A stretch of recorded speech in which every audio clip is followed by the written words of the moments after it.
And we are recording. Okay. When last we left off, the Wolf Pack, having lost a day in their teleportation, have arrived in Hilltown, the metropolitan heart of the Empire, in search of someone either tied to Finn's past or pretending to be. Fearing any negative reactions to using the Stormraven name, the subtly disguised Ferris Bueller and company make their way into the city, gathering information from a soft-spoken dwarven fence named Fitzy, the current owner of Finn's father's shop. After learning his name is not as notorious as he had believed on leaving, the group sets out to investigate who may be using it, checking on old haunts and older acquaintances, but only managing to learn that the Storm Ravens are indeed dead, and that a ghost may be haunting the site of Anatoly's death. Spending some time gathering new gear and weapons, Finn decides to show the group a local landmark, a temple that is only visible during the full moon, only to find that Garuk is seemingly being called to this temple by a recent acquisition of hers, a pale dagger inscribed with runes in the moonlight. Finding a key slot perfectly fitted to the dagger, a wave of magical force brings the illusory temple into reality and permits entrance to the group. Recognizing iconography similar to that of her violent brotherhood, Garuk activates a pedestal below the statue of a woman with a crescent moon for her face, opening a dark staircase below the temple proper. The party steels itself for danger before descending into the unknown.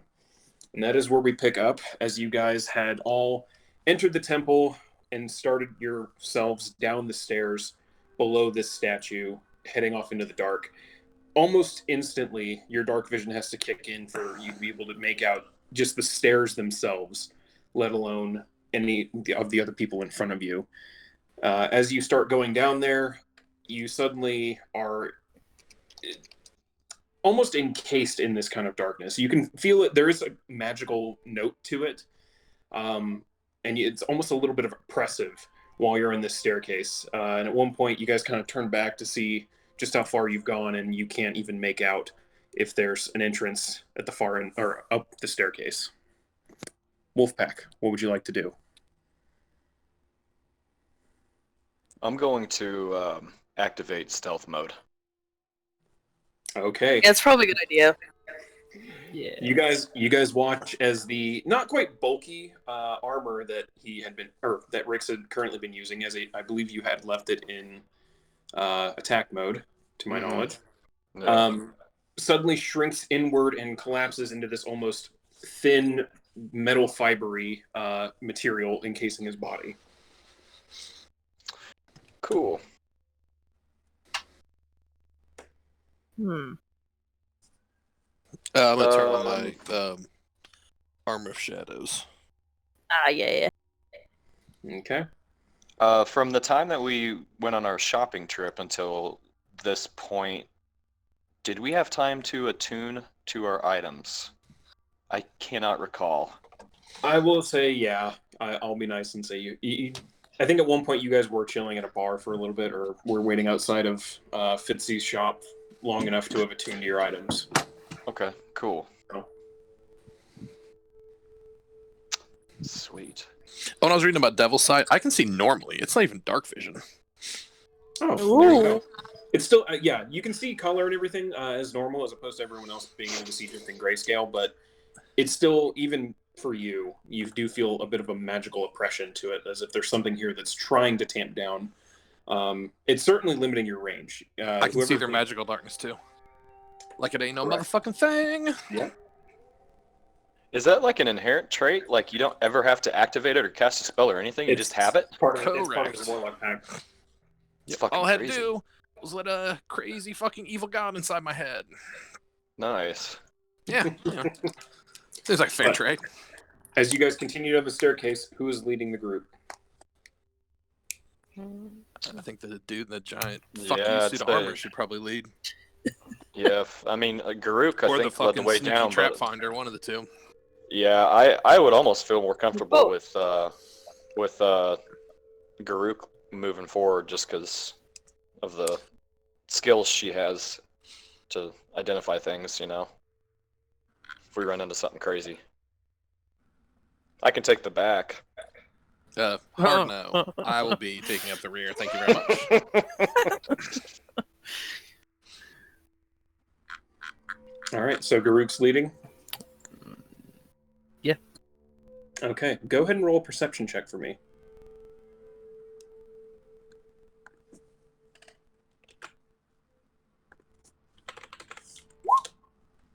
13. Okay. You manage to keep leading the group down. At one point, there seems to be almost like an off path. It looks like an off path to this staircase, almost like a little bit of a landing and door on the side of the wall there. But as you just kind of quickly lean over and look, doesn't appear to be anything in there. Looks to be just a dead end into this. You continue heading down the staircase, eventually finding what appears to be a flat level room. As you all come down to the bottom of this, into this floor, it looks to be a stone room, relatively untouched. There seems to be a good amount of dust on just about everything in this room. You do see there is, off in the far end, like facing as you guys enter this room, the wall you're looking directly at across the way, it looks a little off-colored. While the rest of this is typically dark granite-colored stone, the off-wall seems almost like pale white stone. And you do see carved in multiple lines in multiple languages the phrase that seems to read out as, "Let her guide your mind as you drink in her light." The two opposite walls, we'll start with the left one. The left one appears to have several series of levers. In fact, there's 2 rows of 5 levers each in each row.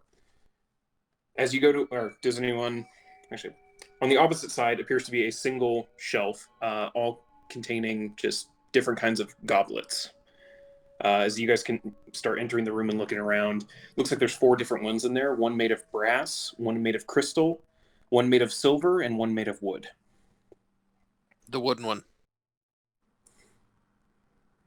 Wait. No, never mind. That's something else. Oh my god. Did he choose poorly? What? I mean, are you doing anything with the wooden goblet, or what is? No, I everyone doing? just yelled it, and then I said, Okay. "Never mind, that's something else." What is everyone doing?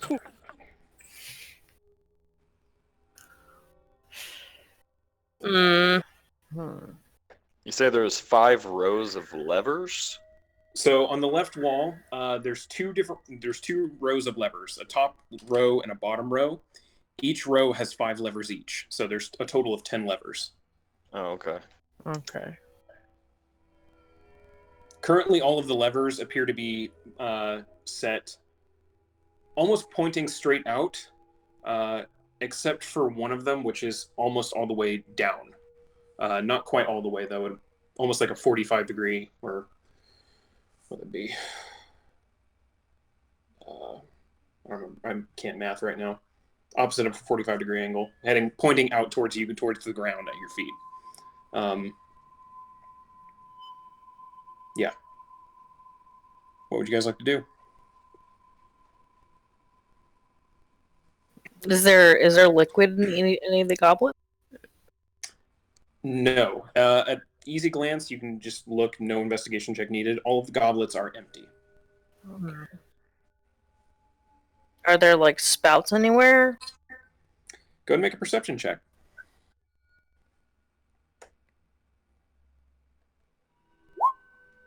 Glancing around, there doesn't appear to be any kind of spouts of anything. You do notice up, not quite at the middle of the room, there does appear to be almost like a closed-off stone pipe that points straight down at the ground.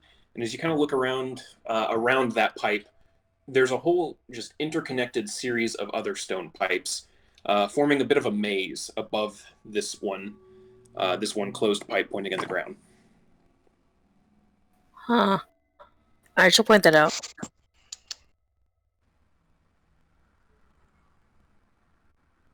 Hmm.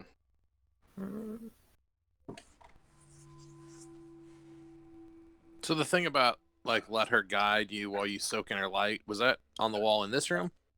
Yes, that's the far wall. Like as you guys came in, the opposite wall, ostensibly where a door might be. It says, in multiple languages, "Let her guide your mind as you drink in her light." This is a full-blown dead end, right? Like we've reached no, like there's no exits or anything. Other than the way you came in, there does not appear to be an exit. Yeah. Okay. Looks like we're probably gonna have to take a little risk here. Well, fucking armor up, start flipping switches, buddy. Yeah, I'll go into defense mode. Okay. The armor suddenly expands out, turning him into another Space Marine. My AC, whenever you say 17 plus half strength and half constitution, are we rounding up or down? So my Down. strength is 5. Okay. Down. So my AC right now is 21. Yep. And Fucking beefy. I think if nobody objects, I might flip a lever. Yeah. Okay. I'm Okay. gonna pick a lever. Okay. Which lever do you want to pick? You have a row of 5 and another row of 5. And you say are they like on top of each other? Yes, there's a top Okay, row and a bottom row. Yeah, the very bottom left. Very bottom left. Okay. Which way do you want to go with it? Do you want to go up towards the wall or down? I think I'll go up. Okay. As you go up, it appears to be there's only one setting that way. You push it up against the wall, you hear one of the pipes up above you click. Okay. Nothing else, just a click. Just a click. Mm-hmm. It does sound like Okay. something moved up there, but you're not really able to tell if it was a correct movement or not. Okay. I turn around and look at everybody and shrug, and then I flip the lever right above it. I'll go Okay. up with it. I'll go up with it.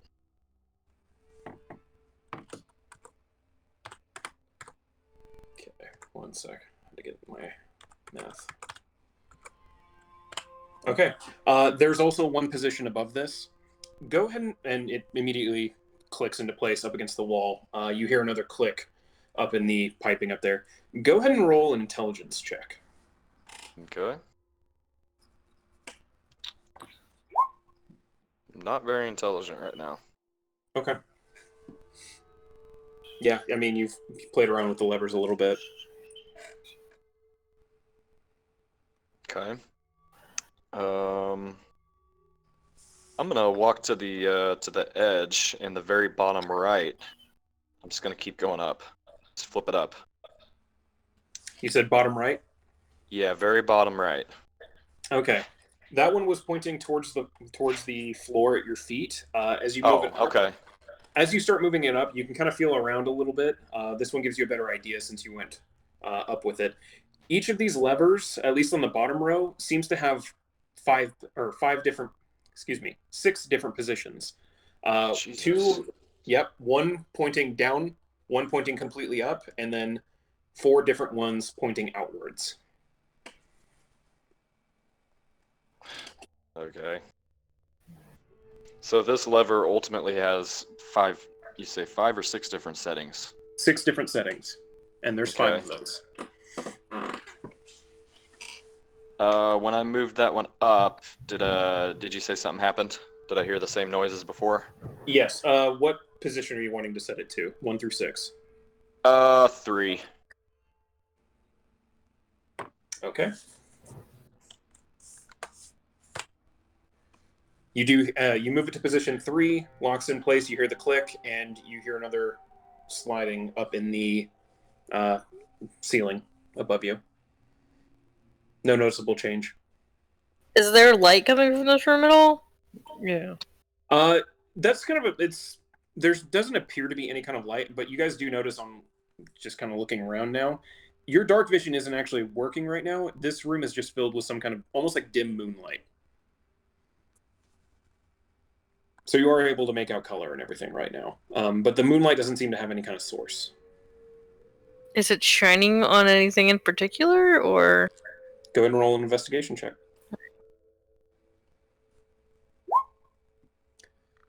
Glancing around, there doesn't appear to be anything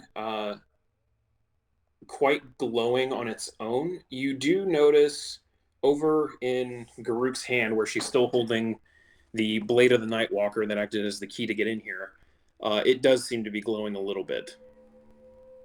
Almost like it's pulsing with moonlight. Garuk, you should use that. What? Maybe it'll tell us which way to do everything? So the dagger is glowing, and ultimately it's giving off the light, right? It's not just reacting to the light that's coming from an unknown source. You do not know. It doesn't appear to be Hmm. bright enough to be giving off dim moonlight in an entire room, but Yeah. it may be reacting to it. Okay. Yeah, these levers have Well, because a didn't you say shitload their of dagger settings. glowed in the moonlight anyway? It had glowed in the Yeah, moonlight a before. full moon, right? Yeah. Yep, it had glowed in the full moon. All right, so if it's glowing now, Yeah. that means this is moonlight. So this is probably her light, right? Assuming. So we just Yeah. have to drink in it. Like, And there's no liquid, you said, in those goblets. Negative. Okay. Fuck, man, there's so many different settings to this. God. are the goblets And like anchored down?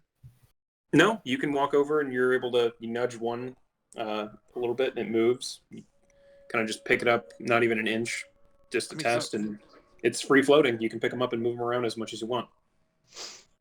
Anybody have anything to drink? Like flask or water skin or something? I I'm would assuming I'm assume- not yeah, carrying I like, have- all my fucking gear, so. I have a water skin on me. I have a water skin. As do I. You weirdos brought that shit shopping?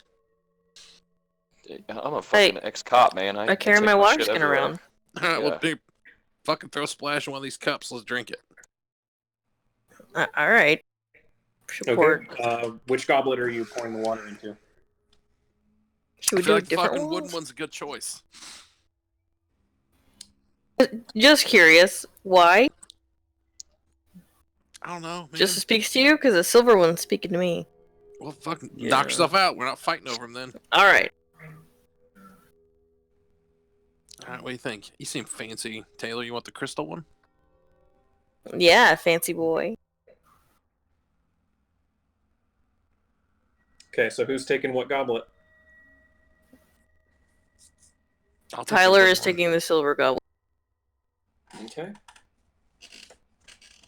Finn, did you say Finn was taking one? Yeah, I'll take the wooden one. Okay, that leaves brass and crystal. I am just standing back by the levers, just kind of watching this go down.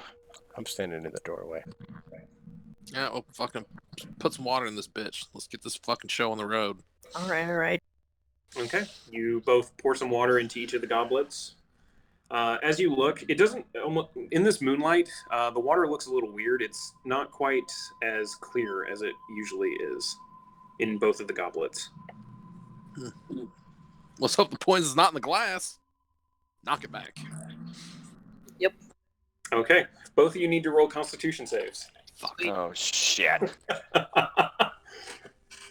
Better stand around like a fucking asshole flipping levers Oh all night. no. You said Constitution save? Yep, Constitution save. Ooh, Julius buddy. Pepperwood. Oh, son of a bitch. There it is. There it is. You both take 8 points of poison damage as you both immediately start coughing and sputtering. Oh, nope, not the wooden Water cup. out on the ground. Not the silver one. Mm-mm. Tyler, the silver goblet in your Yeah. hand, it seems to like hum angrily in your hand, almost like vibrating. Oh, Go ahead and roll a perception check for me. all right.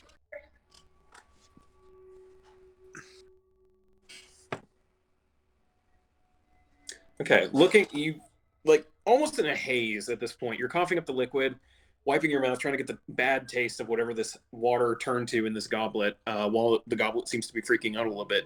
You look up and glance over at where the levers are, and you notice now, you hadn't noticed it before. No one seemed to have noticed it prior to this, but you're seeing glowing runes carved into the sides right next to the levers. A line of them right next to the top row and the line of them next to the bottom row.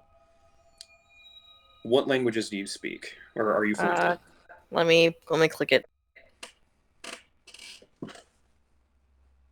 Or I'll just say it because there's too much to.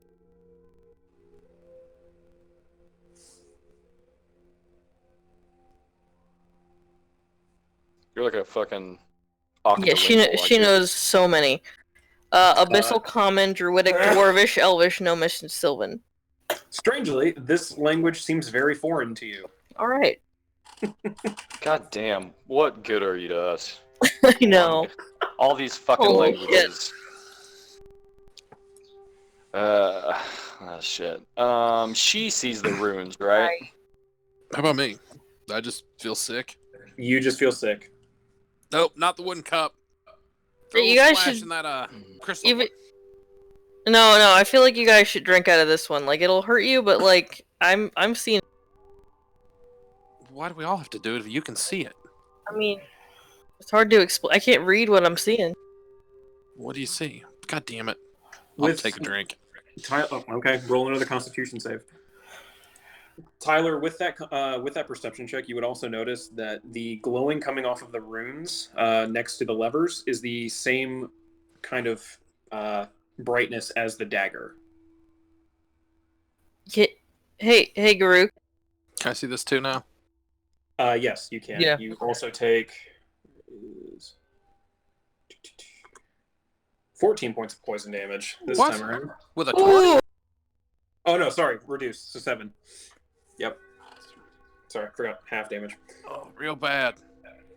Guru, can you go hold your dagger up to these things? Up to those like levers?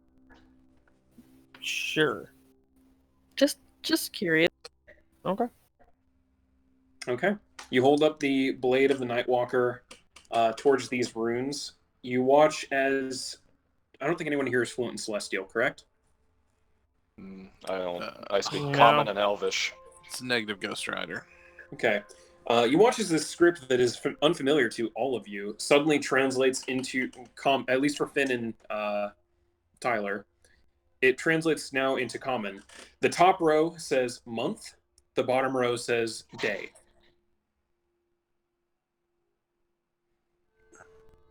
So the top row is the month. Bottom is a day. There's like 6 Whoa. positions, right? What are you guys seeing here? What? It says What's month going and on? day on the month on the top, day on the bottom. Mm-hmm. Okay. The levers that have the multiple settings, those are all on the bottom, right? Correct. The ones on the bottom have a good number of settings. You haven't really messed with the ones on the top too much. Okay. You only went in one direction with them. Okay. The lever on the very right on the top row. How many settings? Can I tell how many settings it has? If you want to mess around with it, yeah. You go and move it. It's currently facing out towards you, but as you move it, it checks. It looks to be there are 3 positions: up, down, and out. Okay, I'm gonna move it down. Okay. Make sure here because I gotta do my math correct. Yeah. All right. Because yeah, you moved the left one on that up earlier. Okay. You watch as the stone pipe in the center, facing down in the room, opens slightly. Not enough to emit a whole lot of light, but you do notice that it is opened about halfway at this point. Okay. Finn, go ahead and roll an intelligence check. Yeah. What month and what fucking day is it? Like the 4th day of. You guys would know that it is the 13th. It is currently the 13th, about to be the 14th day of the 3rd month. So, yeah, Finn, you're able to put it together after that. You get the feeling that that top row is set. You don't need to mess with it anymore. Sweet. You mean after I moved it? So I don't need to put it back into place. Yep. Okay. Stop fucking with the top row. All right. So I'll move down. Smarty pants. What am I doing now? Move to the right. So the second lever from the right on the bottom. How many settings? It's the same amount. It has 6 settings. Okay. Where is it at right now? It is currently at what would be considered position 2, facing out a little bit from up and out a little. All right. I'll move it to the. I'm just fucking with it. I'll move it to the very bottom position. Okay. You move to the bottom position. You hear a long grinding noise as something moves in the ceiling, one of the pipes, before you hear a click. Okay. No change in anything yet. Well, we know we don't need to fuck with the top row. So, month and day on the bottom. It's the 13th. But I don't know how that translates to these levers. I'm trying to figure that out too. I mean, How big is his room? That's a It's good size, question. about 20 by 20. it's a big room. Okay. Very middle lever. I'm gonna fuck with it. Okay, what position? Does this also have 6 settings? Yes, it does. You gather that And- all in the bottom row have that 6 settings. Okay, cool. What position is it right now? It is currently in position 2. Okay, I'll move it to the very bottom. I'm gonna pull a panther out of my bag of tricks. Okay. You pull a panther out of the bag of tricks. As you do so, Rix moves the bottom or the middle lever all the way down to the bottom. You hear another long grinding noise, and suddenly watch as the stone pipe in the middle of the room opens completely, letting in a bright shaft of moonlight into the room. Cool. Okay. Oh. Well, Thing that with- panther's You gather that that bottom row is also now set and doesn't need to be bottom messed row looks good. I do 27 damage to that panther with my vampiric touch, so I absorb 13 of that. Okay. Is the panther still alive? Hard no. And we watched this shit go down like, fucking better. damn, Yeah, Julius. you guys what watch the hell? Spin pulls a panther out of his bag, immediately touches it, and it poof. It withers away and dies, and I look a lot better. Yep. Okay, Taylor looks at you just like, the fuck? I'm horrified. What? It's not real. It still hurts the same. It died very quickly. That was an incredibly powerful hurts. spell. It still hurt. Yeah, that ended fast. It was not even alive for 10 seconds. Yeah. Like he's not My even heart. alive. Just ignore me. God damn it. Alright. What? Okay, so this pipe is sticking up from the ground, or from the ceiling, or from the wall? Sticking, it's pointing downwards from the ceiling, pointing at the ground. Now with Okay. a bright column of moonlight coming from it, pointing at the ground. I'm gonna go grab the crystal goblet. Okay. I'm gonna put the crystal goblet underneath the moonlight and let the Okay. moonlight hit it. You watch as the moonlight hits the crystal goblet. It fills with a pale-colored liquid. Okay. Let me see the silver goblet. Yeah. Here. I'm gonna walk over there with the silver one and do it. Okay. As you get close to the... Hold on. Before we do that, because Rix was doing this. Rix, do Yeah. you drink out of the crystal? I turn around and I deactivate my helm. It goes back into. I can do that, right? Just make the Yes, helm you go can. down. Okay. Yep. And I say cheers, and I throw back. Okay, roll a Constitution saving throw. Okay, fucking good Constitution. Oh my god, I shouldn't have said that. 16 points of poison. How many? Oh my God. 16.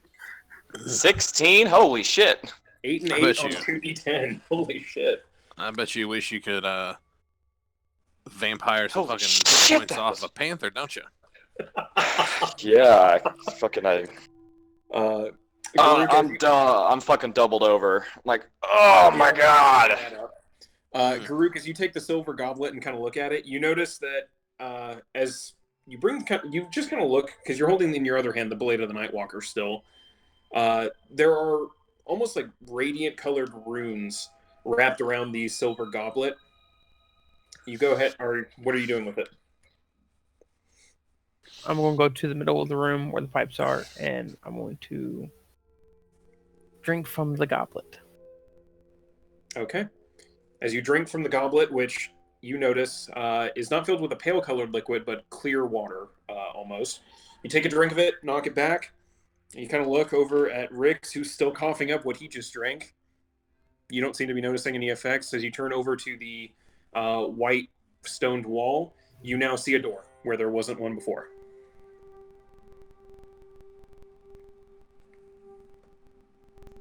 I tell everyone to drink from the goblet right now. What? Fuck you. Okay.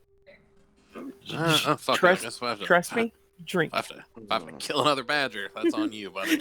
I'm taking a drink. Do it.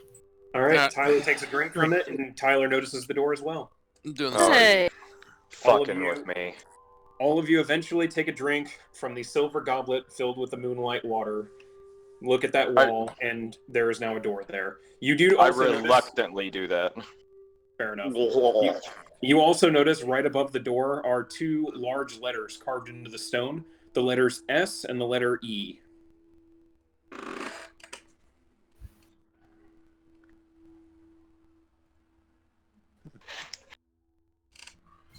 S and E, are they next to each other? They are next to each other, yes. Southeast? Hey, guys, are we in a huge hurry, guys? Because like No. that kind of took a chunk out of my magic. So if we could like chill for a minute, let me fucking recoup a little bit. Ah, I wouldn't mind using Sure. a couple hit dice if we want to take a short rest. Works for me. Holy shit, that hurt. All right. You guys are taking a short rest then? Yeah. All right. Are my hit dice seriously only D4s? Does that make sense? No, they should be D10s for a fighter. Let me look at that. Yeah. Roll20 has glitched recently. A lot of the hit dice are not set correctly. You just gotta double check and make sure they're right. Oh, yeah. Yeah, yours somehow got fucky. All right. Try it now. Okay, cool. All right. Go. I think I'm gonna be okay here. 1, 2, 3, 4, 5, 6. I'm gonna use one more. Fuck it. That was a good one. Yeah. Shit. Now I mean that filled me right the fuck up. I even got one left over. Too bad I can't use it. All right, I feel great.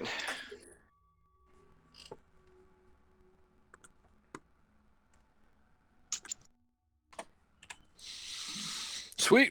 Oh, I feel better too. Hell That's yeah. just what I needed. Let me recharge the old batteries. Can you pull animals out of that bag of tricks just at will, or can you only do it maybe once a day, or I what? think it's like once a day. I don't remember. I Damn, haven't really done it that much. that was handy. Yeah. All right. Do you guys continue into the next, in through the doorway? yeah. I Through do. the doorway. Okay. The doorway 3. leads. All right. Sorry, doorway leads. My bad. So the doorway leads into another staircase heading downwards. Following it down a little bit, this one is significantly shorter than the first one, as you quickly come to a landing that opens up into a very large stone chamber. Inside the chamber, there appear to be 4 statues facing out, one towards each wall, including one at you.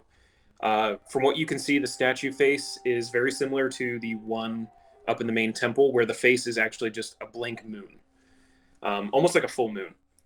Something appears to be powering the statues, as you notice each of the statue faces suddenly will, except for the one facing you guys, will light up briefly for about 6 seconds or so before another statue will light up in its place. Typically, it seems to be going in clockwise directions. You do notice also, carved into the wall right next to you guys where you entered, are the words in multiple languages. May her light protect what is dear and reveal what is hidden.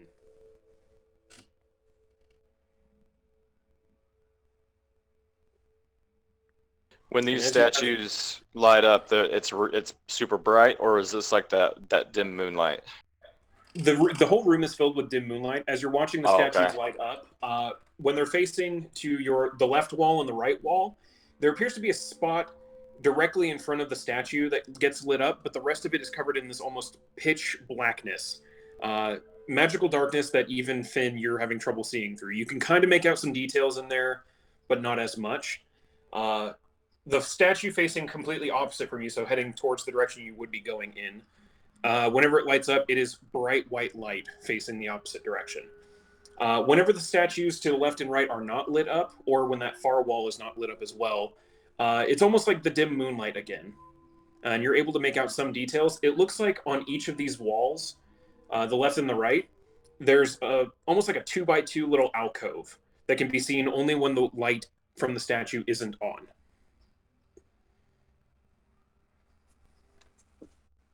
What the fuck?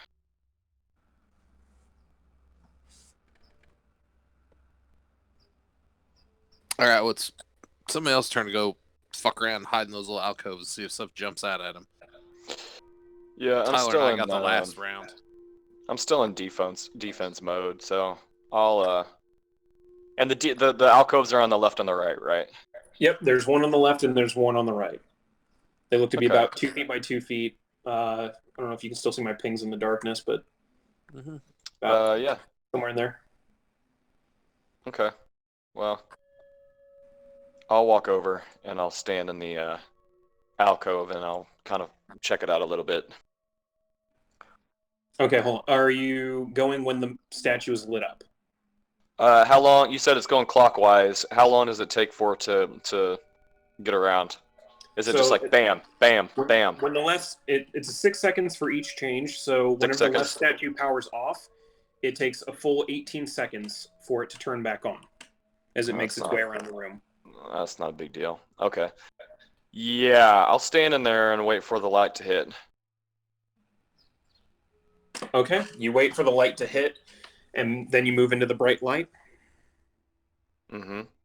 Okay, as you head into the bright light, you see this flash of red come from the statue face, and you suddenly hear a large grinding of stones. The light suddenly stops flashing in the room as a large stone golem is dropped from the ceiling and lands right before you. Oh, Yes. I need everybody. Open roll fire. oh no.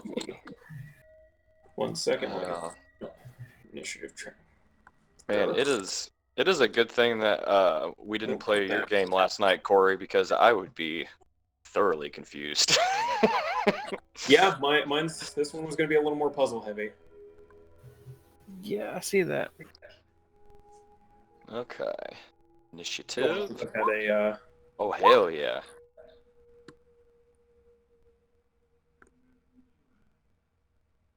Okay, so let me see here. I'm in attack mode, so my AC is 21. No, you are in defense Or mode. defense. I'm sorry, defense mode. Defense mode, yeah. So AC is 21. Base movement speed. I better fuck with this. It's reduced by 10, so I'm at 20. And what else does this shit do? Wall protects anyone behind a 15 here.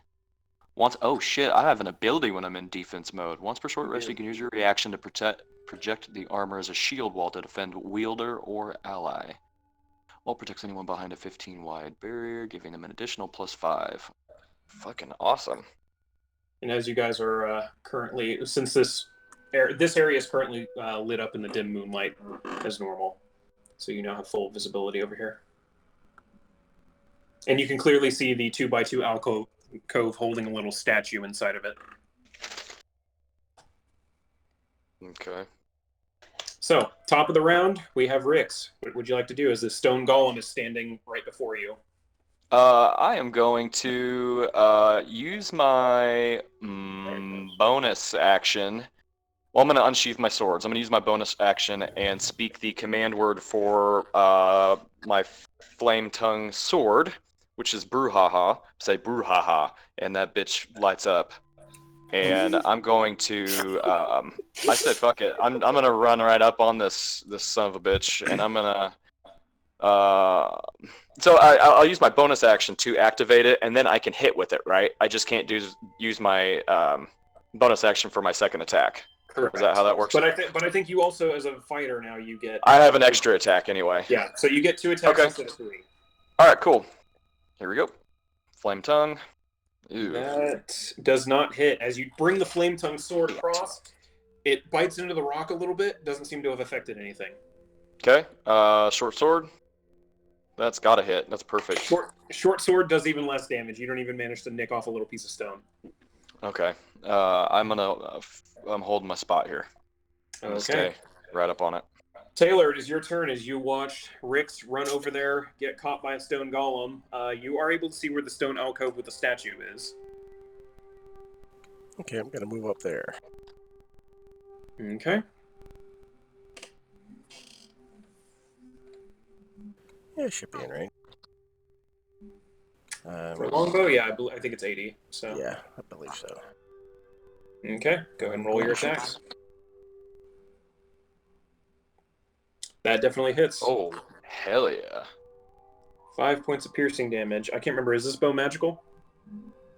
No. Okay. You notice that as your arrow dings into the side of this golem, doesn't seem to have done as much damage as you probably would have liked. Okay. Hunter's mark, because I just remembered. And then I shoot the other arrow. Oh, That definitely hits. hell yeah. Okay, for 15 reduced. Do I roll Hunter's mark twice for the crit, or? Yeah, roll. Well, it's double whatever it is. So No, okay. yeah, roll 20 does their crit damage weird. So it will be. There we go. Okay. And that's my turn. Okay. It is now the stone golem's turn, as there is a very large form right in front of him. He's going to go ahead and make his multi-attack against you, Rix. 2 slam attacks. Okay, bring it on. Holy God! Oh no! My fucking AC is 21. Yeah, yeah. All right, cool. This is making Thanks. up for me rolling like shit last night, Yeah. as it usually does. So that'll be. Hold on. Oh no, fuck. Yeah, I didn't mess with the. This is supposed to be less than that. 1 minute. This is.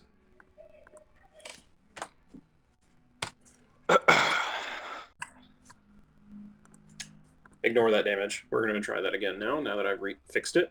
Oh, I'll totally ignore that damage. No problem at all. There you go. So, one fist slams into you, does 12 electrical damage. Another one slams into you, doing 19. That is fucking... Are you serious? Yeah. 31 points of damage? Mhm. All right. Well, that hurt like a bitch. All right, cool. Hopefully we dispatch this thing quick. Finn, it is your turn. Yeah, I'm just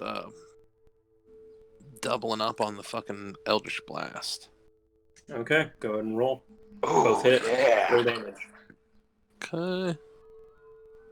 Motherfucker. Oh no. Oh, eat shit. Hey, though it's not adding my fucking charisma to it. God damn it. These character sheets did get all fucked up. Yeah, that doesn't surprise me. What's your charisma modifier? 4. Okay, so for each one of that 8, so yeah, as you blast into it with Eldritch Blast, it looks like it does significantly more damage than anything it's been hit with so far. You gather that force damage manages to do quite a bit to it. Because nothing's resistant to force damage. I mean, I think there's a few things, but this It's in a particular, fucking small list. it is a small list. All right, any movement? Nope, if I get any farther away, I won't be able to hit it. Tyler, it is your turn. All right.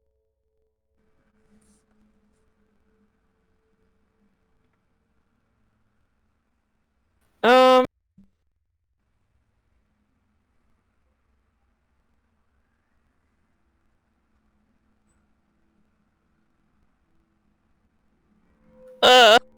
Forgot everything that I can do. Well, you've never been in a fight before. It's true. It's true. Yeah, you guys always figure out. Wait, this is the one time I wasn't expecting you guys to get into fights. This was backup. That's hilarious.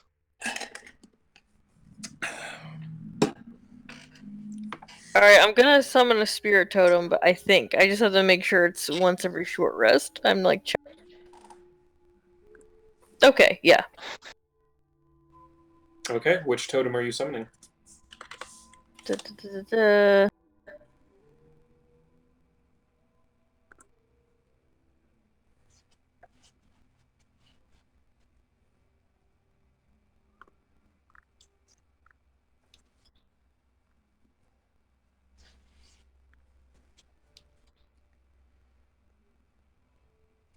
Are you Circle of the Shepherd? Yeah. Cool. Yeah, that's what Holden is. My son in my other game. Oh, that's cute. Yeah, it's pretty cool. Even though all he does is fucking shillelagh. I mean, Layla, I that's got- how my dad plays Druid. I got to the point where I literally got on there and removed it. I said, "You are not using shillelagh anymore. You have 100 things you can do." Like I had to physically take it away from him. All right, which one you dropping? I'll do Hawk. It doesn't really help right now, but it's going too late. Yeah, it does. Okay, where are you dropping it? Fucking badass one. That's true. Hawk is good, but oh yeah, I can place it not right next to me, huh?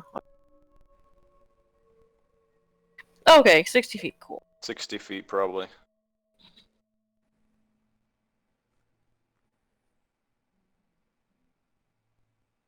And then from there, it has a 30-foot radius around it, so you have an effective range with it of 90. Which should be more than enough for... Yeah. Yeah, if you drop it there, you'll be able to get everything over there. Okay. So yeah, you summon forth the Hawk Spirit, watching as this spectral bird suddenly starts flying over the area a little bit, granting assistance to anyone in its radius, including Rix, should you desire it. I'm sorry, what did you just say? The Hawk Spirit now is hovering over Rix and the Golem. Cool. All right, I think that was your bonus action. You have anything for an action? Oh my god, I forgot the bonus action. Okay. I'll use the dodge action. Okay. Karuk, it is your turn.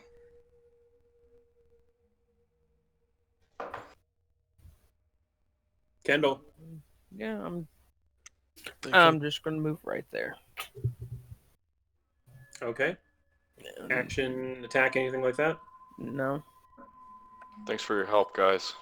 Hey, who took more out of it than fucking anybody else so far? Yeah, no shit, you did. Fucking Serpico. Keep your fucking eye on the prize. Okay, Rix, it's back to you. Fuck this shit. I'm gonna go Flame Tongue. Oh my god. I'm gonna come back around with my short sword, and I'm gonna do even better, and I'm gonna do extra attack with my So- Flame Tongue. Yeah, your last round of attacks was that last one hits. That almost looks exactly like my last one. Okay, cool. it is. The only difference is that you rolled an 8 instead of a 7. Ooh, look at that shit.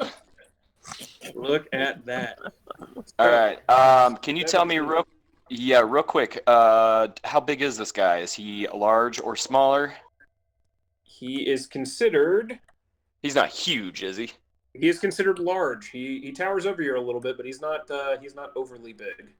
Okay, I am going to use a superiority die, and I'm gonna do a trip attack. So let me see here. I'll throw this up. Since I hit him with that attack, I will roll one of these, add some damage to it. Okay, I thought I so could. yeah, you should be able here it is. to. Yeah. All right. Cool. Hey, I think the damage on his Flame Tongue's fucked up. It just did a no die. It was just straight strength plus. Yeah, it looks like Rix, you didn't. What did you do with that attack? Maybe it's not. Let me look here. Oh shit! Yeah, I like I don't said, have my my action. spell was I need. fucked up, I so- I still need to roll a d6, don't I? Because that was just. Yeah. So that should have been. It was missing a d6. It looks like it's not now. Okay, Go, I just threw it in. click on the Yeah. damage again. We'll keep the fire damage. Okay. As well, but go ahead roll. That's better. That's better. Okay, so Yeah. Yeah. 6 more on top of that. Okay, so this old boy needs to make a strength saving throw. On a fail. I see. What's the number though? What's he fighting? What's he going against? That's a good question. It doesn't say. Let's see. 5e attack. Save and throw. Let's see here. Trip attack. Here it is. 16. DC 16. He fails. You watch as this big hulking form of Rix in his new armor manages to cut part of the stone golem's leg out from under him. It manages to lose its balance and falls to the ground, as it is currently knocked prone. Hell yeah. Alright, yep, Great I've thing done to all my advance damage. to ranged attacks. There you go. Yeah, fuck all. Yeah, I'm done. I'm good. I'm still borderline on how much I don't like that rule. Yeah, Yeah, I think I it's officially kinda- don't like it. Yeah, it is a bullshit rule. Some it doesn't. Yeah. But Taylor, I mean, you're they're up. harder to hit, but they're not moving out of the way. Yeah, I mean, they're fucking laying on the ground. I'm going to shoot again. Oh, wait, you have wait, no. Yeah, never mind. I'm Technically, sorry. he has disadvantage. Yeah, I'll keep my mouth shut. I'm still going to shoot again.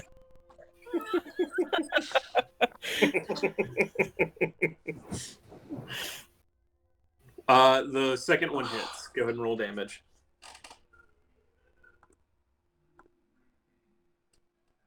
All right. That sucks. I would have used a And different 5 for maneuver number mark. if I would have thinking. All right. It's starting to show a little bit of wear and tear. Any movement? No, I'm fine.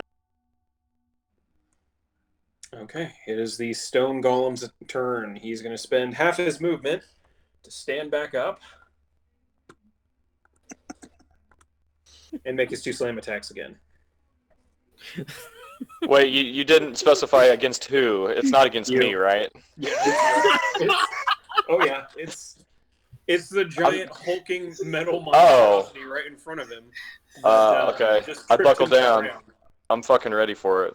If he had feelings, they'd be pissed right now. Mm-hmm. Okay. What the worst part is, if you had moved away, he wouldn't have been able to get to you. Did you seriously was that seriously a 28? Yeah, that one hits.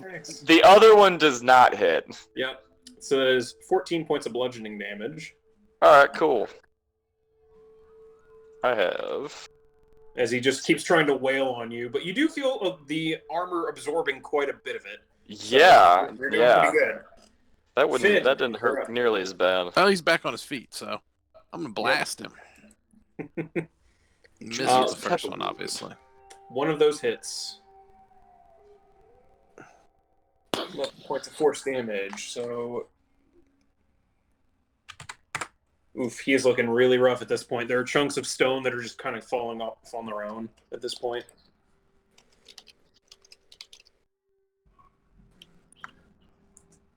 Tyler, you're up. Okay.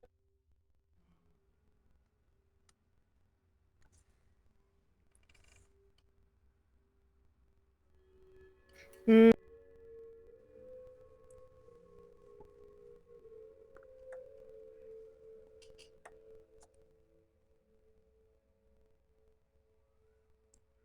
I forgot where like any of my things are.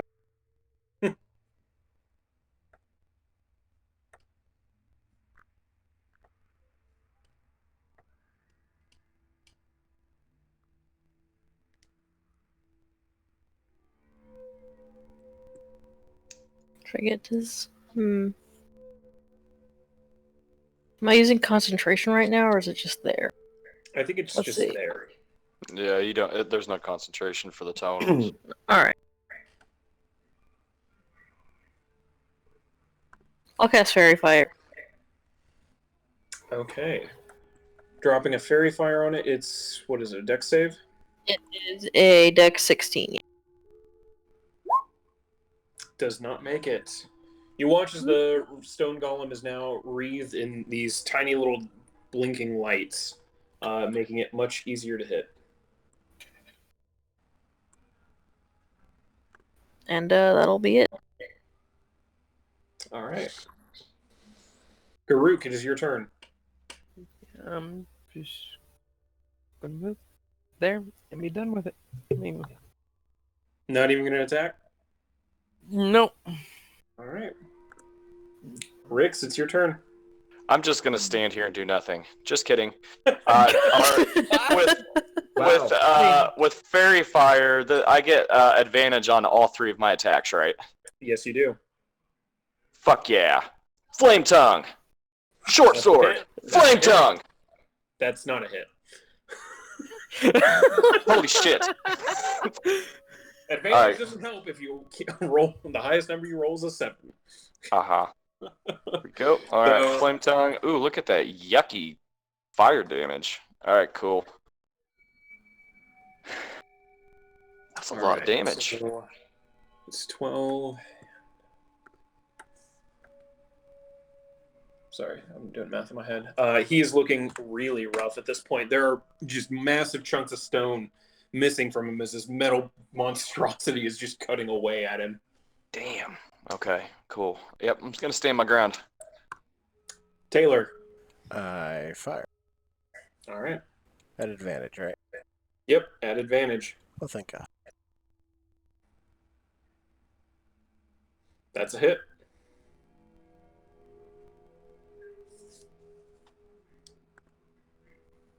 To be fair, I did try to give you advantage 2 rounds ago, but fucking laying on the ground disadvantage things sucks. Taylor, how do you want to do this?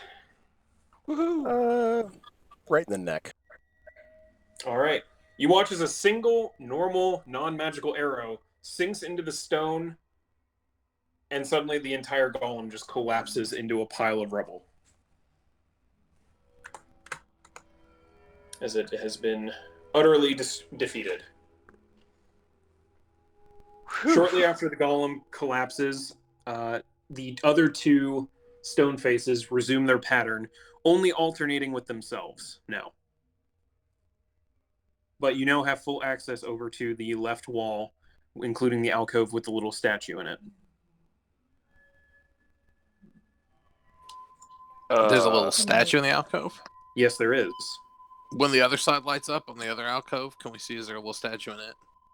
Whenever, so you're noticing now, Finn, with I think you have a higher intelligence than most, than everyone else. Go ahead and roll an intelligence check. Actually, let's make sure. Okay, that's enough. Piecing together and looking, so whenever the light is on the right, this wall, the right wall over here, you can't see the alcove at all. You can only end up seeing in this little bright area, but that's also the area that seemed to have triggered the stone golem attack. Whenever the light is off and up in the farther facing wall, that whole area is just lit up with dim moonlight. But whenever it's the dim moonlight, you can see the little alcove in there, and it does look like there is a little statue in there as well. You're also noticing at the base of the 2 statues that were facing those walls, there appear to be little places to put the statues. There you go. I'll go pop the statue into the slot. Hey guys, really, really quick. Unless somebody can throw a heal on me, I am fucked up. So we need to either take a short rest real quick so I can use some hit die, or if somebody can pop something on me, because I have 16 hit points. Unless you just want to say fuck it, just move forward. I can heal you. So the Panther thing is kind of a just me deal. Sorry. No. I'll cast I your wounds. gotcha.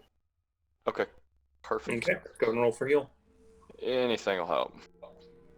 I'll cast Cure Wounds on him as well.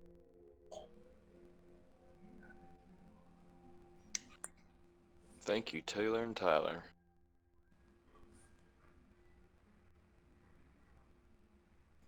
19. Awesome. With that amazing 3 at level 2.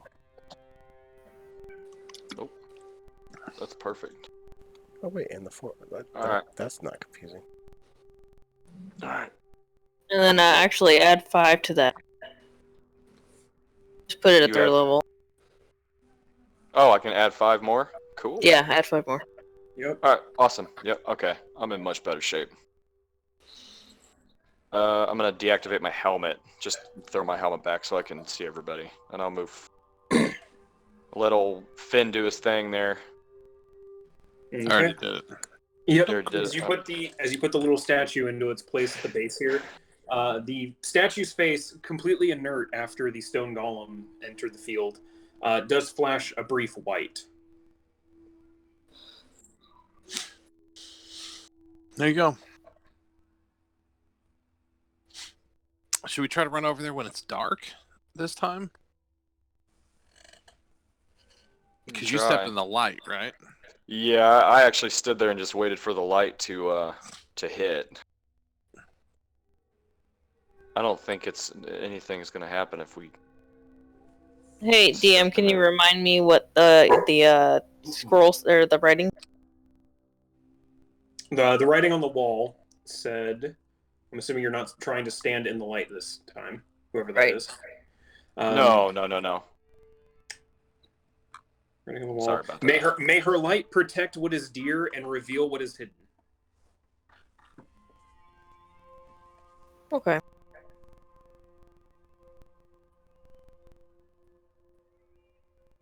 Okay. And yeah, Good, Finn, with that whatever. intelligence check, you gather that the stepping into the bright light was what triggered the golem.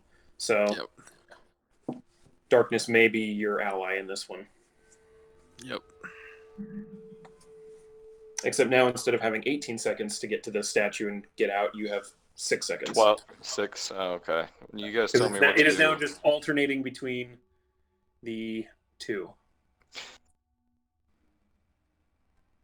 Okay. Who's the fastest? Well, Looking at Karuk. Yeah, Karuk is the fastest. Well, Yeah. fuck. What? Pitter patter.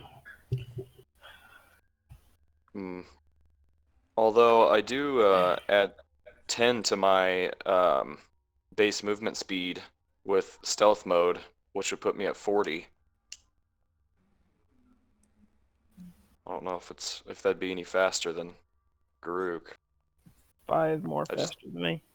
Well, keep in mind that you can also use the dash action, which doubles it. Yep. But Garuk can do that twice because bonus action and action. Oh hell yeah, that's all you, kid. Yeah. Back up down here, just in case Yeah, another one of those if- fucking rock things comes back, so I can shoot it and it Yeah. can't get to me. Yeah, we'll let Garuk tank this time.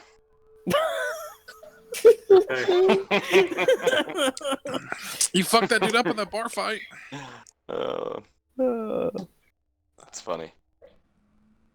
Okay. Yeah. So, Garuk, as you position yourself out where the edge of the light generally would be, so you can run to the alcove, are you wanting to run out there when it's dim moonlight or in pitch black towards the alcove? Pitch black. Okay. The light shifts. You see the bright light in the area, but where you're looking, it is completely pitch black, and you make your move. I need you to go ahead and roll an investigation check as you're trying to remember where the alcove is and find the statue in time before the shift change. Okay. It takes you a little bit longer. You were just short of the DC. You find the alcove, you find the statue, you grab it, and as you start running, it shifts from pitch black to dim moonlight. I need you to roll a dexterity save.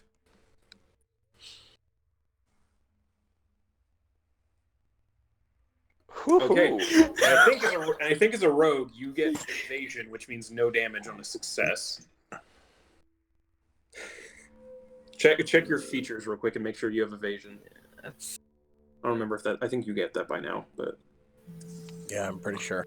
Make attack. Are we just like watching Garuk move at the speed of light right now? Just like, holy shit. Finn's the only one that's able to properly see this for a little bit. As the light shifts, That whole area, even in your guys' dark vision, it is pitch black. It is Oh, a it's magical darkness. magical So yeah, darkness. you watch her disappear. You hear some shuffling. You hear something get grabbed. You hear her start running back, and then as it shifts from the part bright moonlight, part pitch black to just dim moonlight, she suddenly just jumps out and tries to roll out quickly without trying to take any damage from whatever this moonlight seems to be doing. Which let me see. Oh, you don't get evasion just yet. No. But Okay, so you do still take. Yeah, uncanny dodge. Well, yeah, level 7. Look at that. You take 3 golems fall on her. You take 1 point of radiant damage. Oh my god, I hope you're okay. We need to stop taking a long rest now.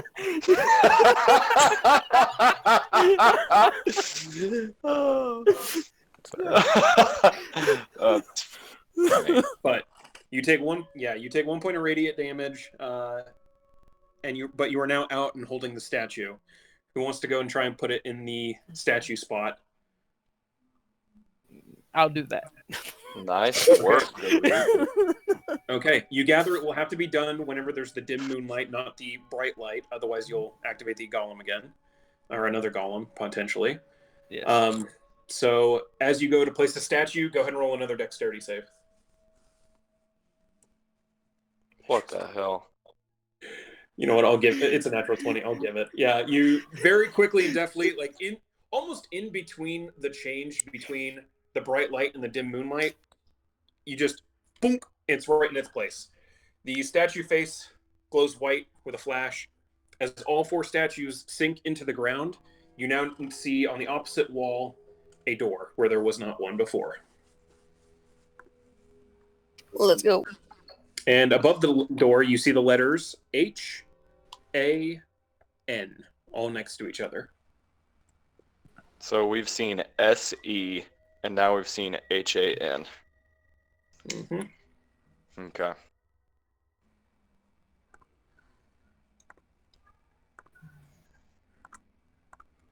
As you guys enter into the next set of stairs heading downwards,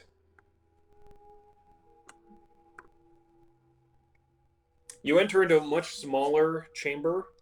This one appears to have yet another stone golem, this one sitting very statuesque in the middle of an altar, holding a large staff with moons at each end, face completely made of just a full moon as it glows white. As you enter the room, you hear a sudden shift as the statue seems to come to life. I'm going to need... If I can, there we go, clear. I need everyone to roll initiative. Yay. See, this was supposed to be the only combat encounter. Yeah. Thanks for those heals earlier. That saved my ass. Look at that. I rolled an 8. That is awesome. Okay, so between Taylor, Tyler, and the Golem, I'm willing to bet that Taylor has the higher dex, and Tyler has a higher dex than the Golem. 18. And Rix, it didn't get your initiative. It needs you to select your token first. Oh shit! I knew I'd forget to do that. I'll be nice. You get a fresh initiative roll out of it. Okay. That's your call, man. If you want me to, Go ahead. Just throw me in. You're already going last, man. Yeah. Fresh initiative. You can't do worse at this point. I know. Okay. Come on. Here we go. Whoa! Whoa! Whoa! Are you kidding All right. That was nice. Thank you for letting me re-roll that. Yeah, you're welcome. It was such an improvement. Man, you are the nicest right. DM ever. Garuk, it is your turn.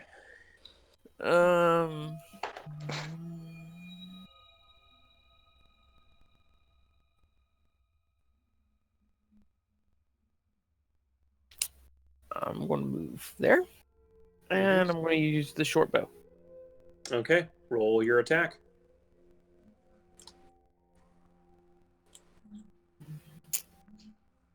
Okay. That'll hit. Go ahead and roll damage. 13 points of piercing damage. Just like the stone golem before, whenever it was being shot with arrows, you notice it's not quite doing as much damage as it probably normally would against a flesh and blood target. Yeah. All right. Anything else? No, I'm good. Okay. Finn, you're up.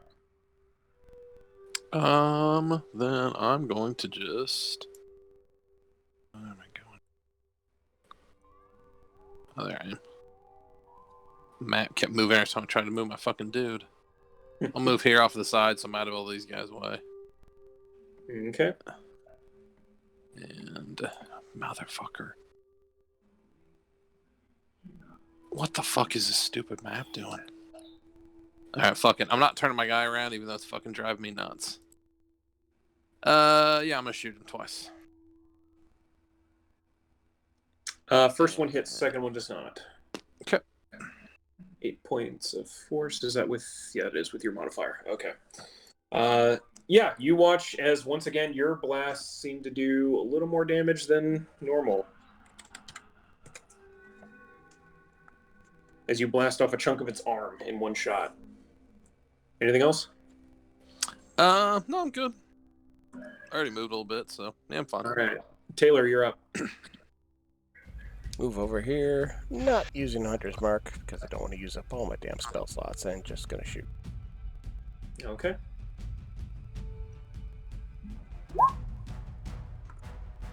Yep, that hits. Go and roll. All right. Both hit.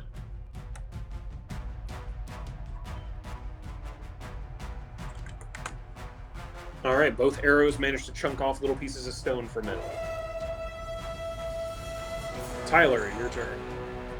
Alright, I'll cast Fairy Fire again. Center. Okay, dexterity save. Oh, I still have Whisper Roll set on, but it rolled a natural 20 minus 1 for a 19, but it All still right. succeeds. So I think Fairy Fire just doesn't succeed, correct? Correct. Okay. Anything on your bonus? No. All right. It is the Night Guardian's turn as it scans around. Let me see. The range is a little out there. Yeah. So it is going to go ahead and move forward. Just trying to get at least 1 to 2 people in range. One. It's got 1 square movement left. It's going to start spinning its moon-tipped staff and fire 2 blasts out. One over at Garuk and one over at Taylor. First one at Garuk. And second at Taylor.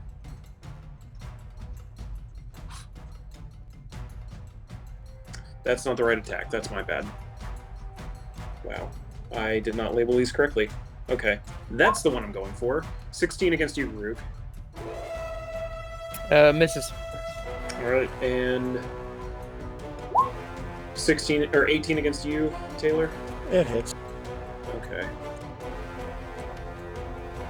24 points of damage, 18 radiant, 6 fire, as a blast of moonlit energy slams into you from one end of the staff as it's currently being spun by the golem. Rix, it is your turn. You are still in battle mode, or defense mode.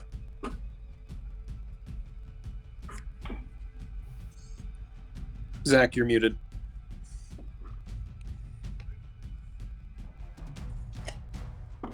Sorry about that. Okay. I got, of course, in defense mode, my speed is bullshit. So I'm going to go 5, 10, 15, 20. And I use my bonus can I use my bonus action to burn movement or my actual action? It has to be your action. Okay, well I'll keep running up. I'll use my actual action to cover the last 10 feet, and can I use my bonus action to use my offhand sword? Does the two-weapon fighting, see if it says you have to take the attack action to do that. Okay, good quit. Yeah, that makes sense. So I think it's supposed to be just stack something. When you engage in a two-weapon fight, you can add your ability modifier. That's not what we're looking for, is it? Nope. Nope. The bonus action attack.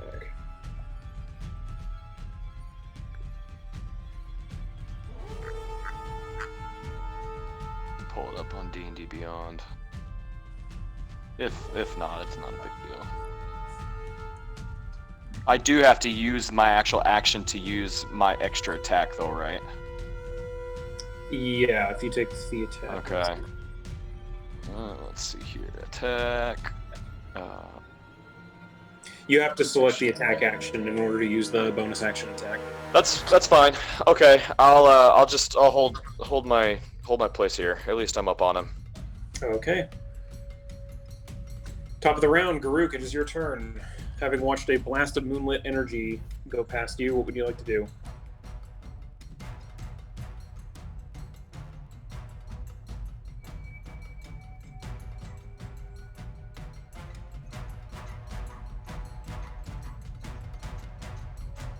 I'm going to move.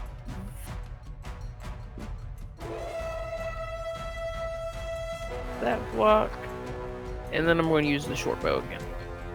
Okay, go and roll your attack. That hits. Roll damage. Alright, another arrow chunks off a small piece of it. Finn, you're up.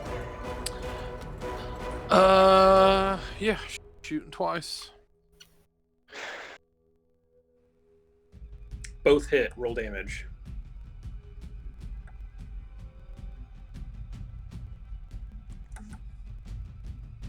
When do you get a third Eldritch Blast? It's whenever I get a third. Whenever you'd normally get a third attack. I think it's Really? a while. Oh, I see what you're talking about. Yeah, that'll be a while.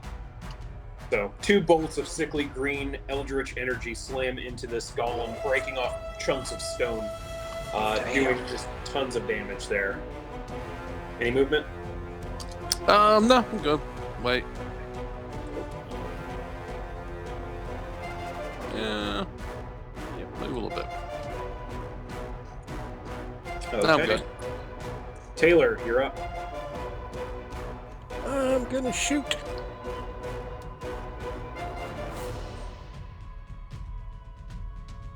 Did the fairy fire take effect, or? I did not, unfortunately. Okay, just double check. Matt, there's currently someone calling the outside plant help desk line directly for some reason. That's fun. Yeah. Steve Kellogg's. Steve. Okay, 18. Kellogg's. All right, 2 arrows sinking into the stone, causing cracks and fissures to appear. Tyler, you're up. Alright,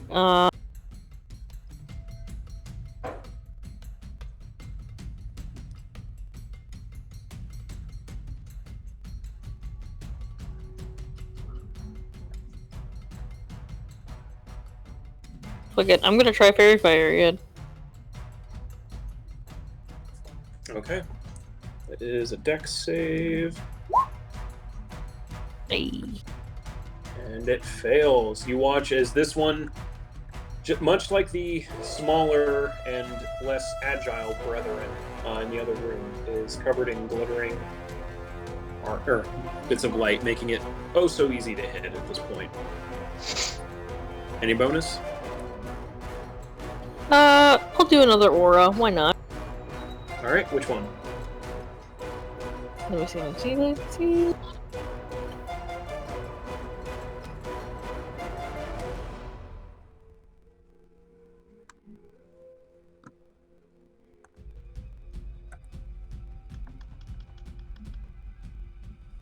Can I hit all of us? Let me see. Well, I think it's got a 30-foot radius. Yeah. So you might be able to hit 3 of you if you're doing the bear.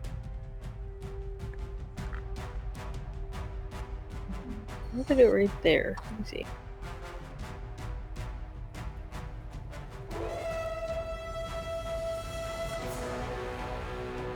Yeah, I mean, if you centered it like right here, you'd be able to get you 3. Rix, Taylor, and you. Karuk and Finn are a little too far for it. Alright, that's fine. Okay, which one are you using? Bear, or unicorn, hawk? Bear. Let me see. Okay. 5 plus, so 11 temporary hit points. All right. Both of you feel a little rejuvenated with Awesome. 11 temp hit points. Right on. 11 temp hit points, nice. Not bad. And advantage on strength checks and strength saving. Yeah. All right. It is the Night Guardian's turn. You watch as the, while it's covered in these bits of light, it stops spinning its staff, raising it high into the air and slamming it into the ground. A wave of white light emits out from it in a 10-foot radius. I'm going to need Rix to go ahead and roll a wisdom saving throw. I am not very wise, my friends. Ooh. And yet, But you rolled high. Yeah. You feel Yeah. as the white light coalesces over your armor, you feel it start to slow down a little bit before you just kind of shake it and jolt it back to life. You seem to have resisted the effect. Nice. As the Night Guardian stands right before you, just looking down at you. I have a bad feeling that would have been pretty ugly, whatever the hell it was. Would have been a slow effect. Oh, okay. Yeah, that would have sucked. Yep. What are you doing? Your turn. Flame Tongue. Good hit. Bonus action. Good hit. Extra attack. Thank God. Thank God. That was bad enough that I am going to drop a superiority die. I'm gonna do. Let's see here. Go add a little bit to that, and I am going to do a distracting attack. Okay. So, Every creature with a weapon attack. looks like it'd probably be Garuk will have an advantage on. Which they already do because fairy fire. Oh wait, no, Oh, I forgot. Your attacks are all at advantage. Oh shit, they Oh, are, yeah. aren't they? Yeah. Go ahead. Oh. Roll all 3 of those one more time, just to see if you hit on the other 2. Okay. Do my flame tongue. And here's my short sword. You want me to just do these 2 since I hit on the other one? Go ahead, just to see if you hit a natural 20. Okay. Hey! Nice. You did that, Okay. man. You did that. I did. Okay, so we're gonna double. Let's see. So for that first one, it was. You tell me what to that's roll 14 damage on. plus 18 plus 5, so 23 points of damage on that first one. So 9 more from that. Hate doing math. Okay, so now go ahead and roll the damage from the first flame tongue that didn't hit before, and the short sword. I did the crit damage for your other one. So roll the flame tongue. Yeah, roll the non-crit flame tongue and the short sword. Okay, non-crit, and then short sword. Okay, so that's There you another go. 17.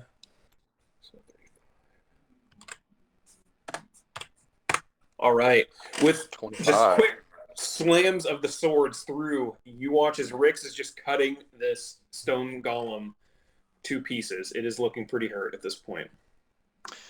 Yep, that's it for me. He had the 5 points. At least he's got advantage anyway. Doesn't matter. Yeah. So, yep. Garuk, Good. you're up.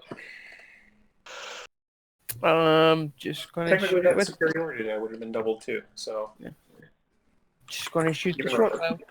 all right, go ahead and roll. You have and you have advantage. Okay, that hits. Go ahead and roll with sneak attack damage because you do have advantage on this.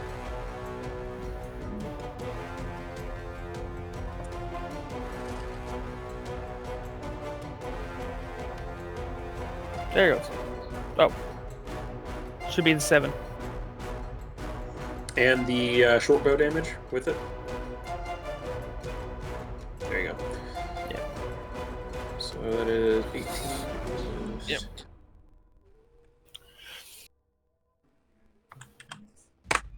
All right. It's looking rougher and rougher with each shot. Finn, you're up. Shooting twice, and you said I'm at advantage. So is that right? Yep. You are at advantage. Okay. Both hit.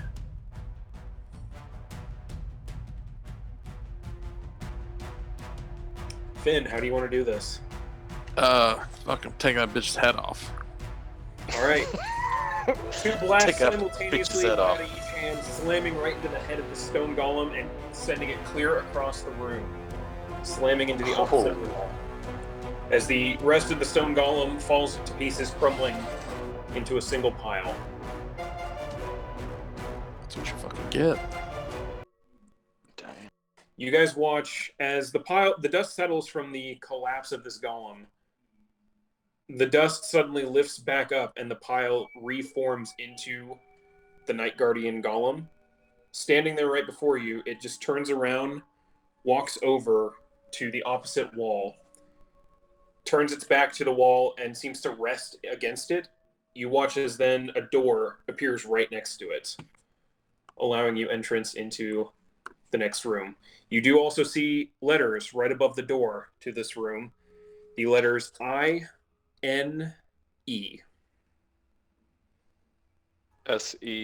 SEHANINE. Mm-hmm. And Finn, your passive perception's high enough. You do notice also where the pile of the Night Guardian had once been. Nothing but a little bit of dust and a single silver circlet lay on the ground. I'll fucking pick that bitch up. Hey, dropped a necklace or a circlet. Wait, that's like Yep. a head thing, right? That is a head Head thing. What you got there? Circlet. Cool. Ooh. Fucking statue dropped it. Okay. Oh, that identify was just like a one-time thing, right? Yeah, you guys burned through the wand of identify. I think we burned. We burned through those. Yeah, Was this circlet on top of its head? it was of not. the- No, you have no idea where it came from. Is it the size of Keister did. regular person? It appears to be the size of a person. It would fit any person. Cool. Okay. Toss it in my bag. Yeah, you don't want to put that on right now. Might be fucking trickery. I'll put it on. All right, so there's a door next to the golem now, right? Yep, along with Alright. the letters that you had read. Okay. What do you guys think? Keep moving forward. Y'all feeling all right? As well. Yeah, All right, Yeah. All right, I let's mean- go. that Jeez, 1 my point damage. Kicking ass. Yeah. All right. With that, you guys enter into a set of stairs heading down to the final chamber of this room. I'm gonna go ahead and just because this one doesn't have a map. Okay. Notes. Where'd I put it? As you enter this chamber, much like all the other ones, a dim, sourceless moonlight fills the entire area. But looking around, it's a little bit different than we were used to. The previous chambers had been all solid stone, typical granite, or occasional, flecks of white stone in there. This one instead is soft earth, grass throughout, healthy grass covered in moonlit dew all across it. Patches of moss and fungi in certain corners along the walls, as well as a large pool of frozen water sitting in the middle of it. Serene, as a picturesque a vision as you could possibly see. In front of the frozen pool of water is a solid pillar made of white stone that stands about 5 feet tall. As you guys walk into the room a little bit, you are able to see the letters, or the words carved in numerous languages, much like the past ones, written onto this pillar. Speak her name to bring forth her power.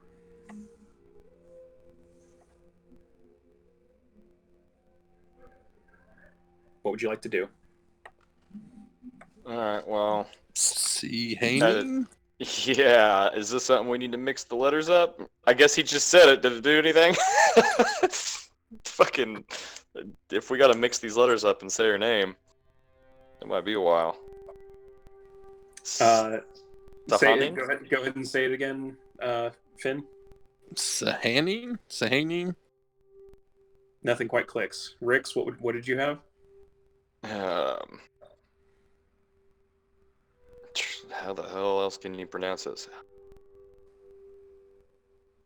I don't know. Either if that didn't work, then we might have to mix these letters up. Sahanin?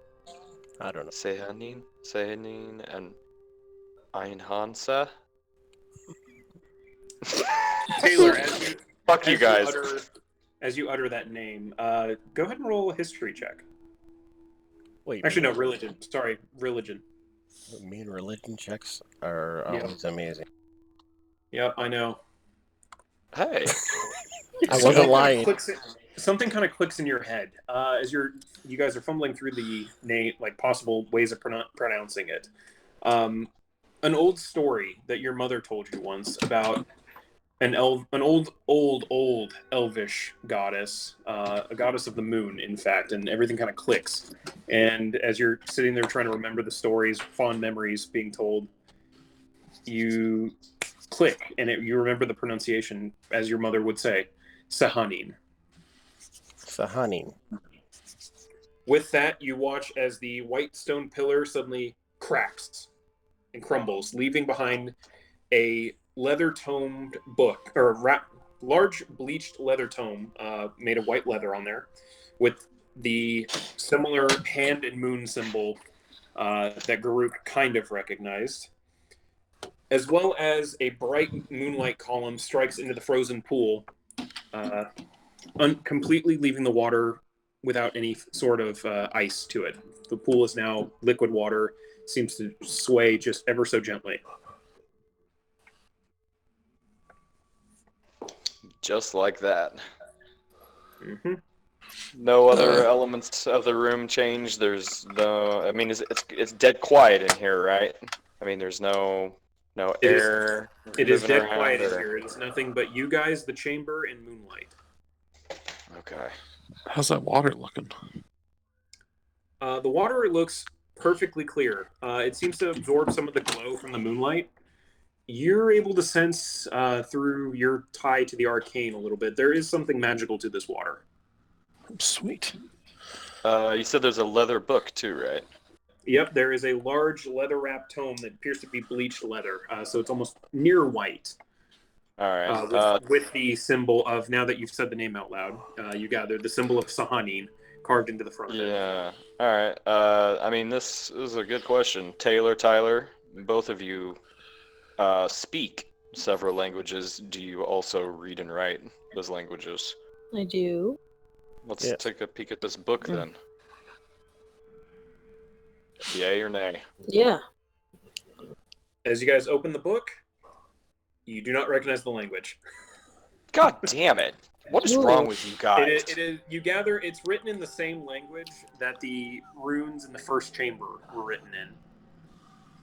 You have seen this every once in a while. You gather that this is celestial. Those runes, we were able to read them after we subjected ourselves to drinking that water, right? Correct. Is that what happened? You were able to notice them after that. They started glowing. You were able to all read them after the blade of the Nightwalker was waved over them. Okay. Let's stick my We finger may in be the able water. to use the dagger again. I'm just gonna walk over and wave the dagger in front of the book. Nothing seems to happen. It's written words on a paper. Finn, you go to stick your finger in the water. It comes back clear, a few drops of water on it. Taste it. You thirsty? It tastes exactly like clear crystal water. No noticeable taste difference. As you kind of look around, though, you are suddenly able to see almost like an arcane glow around certain items of your party. Ones that you know for a fact are enchanted items. Ooh. Okay.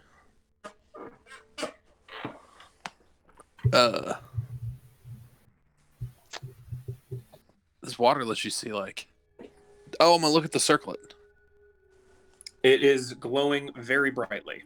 Ooh, this is magic as fuck. Oh, Julius. What's going on, Julia? When you drink the water, yeah, the Ferris Bueller persona was played out. I decided to switch it up a little bit. It lets you see magic stuff.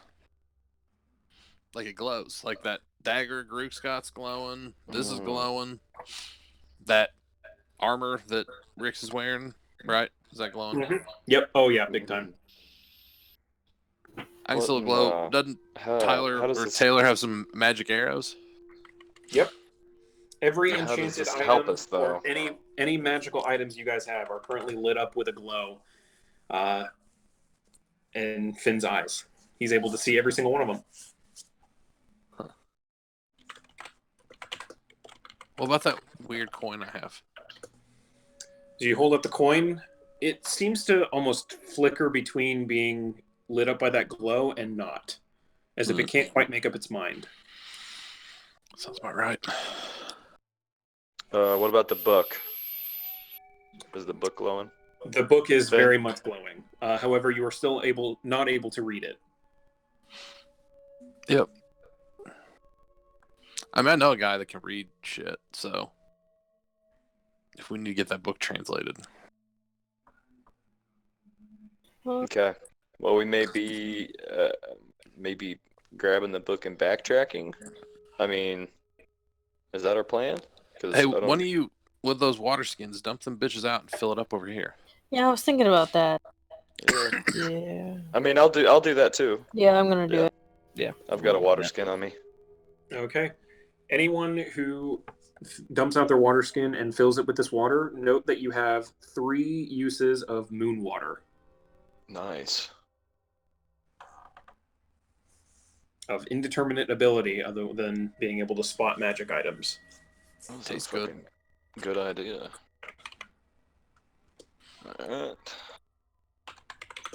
Water skins.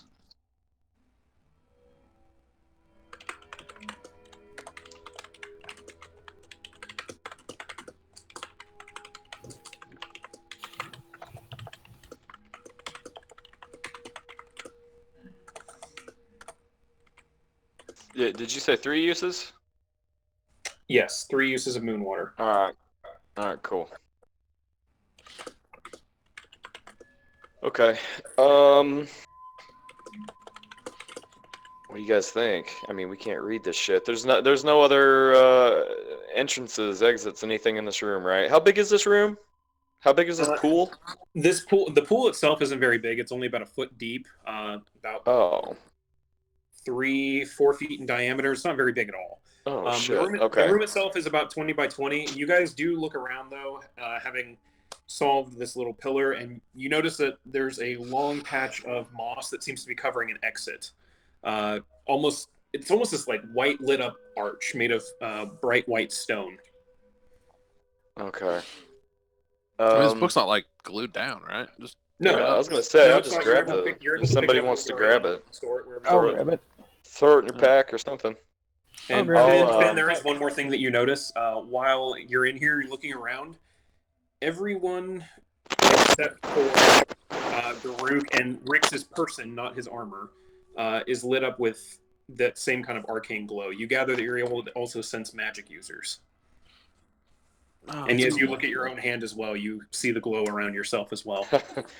This shit's gonna be handy. For sure. We've got the book, right? Yeah, it's in my pack. Alright, I'll lead the way out if you guys are thinking we're done in here. I'd say so. You step through the portal first, Rix? Oh, it's a portal?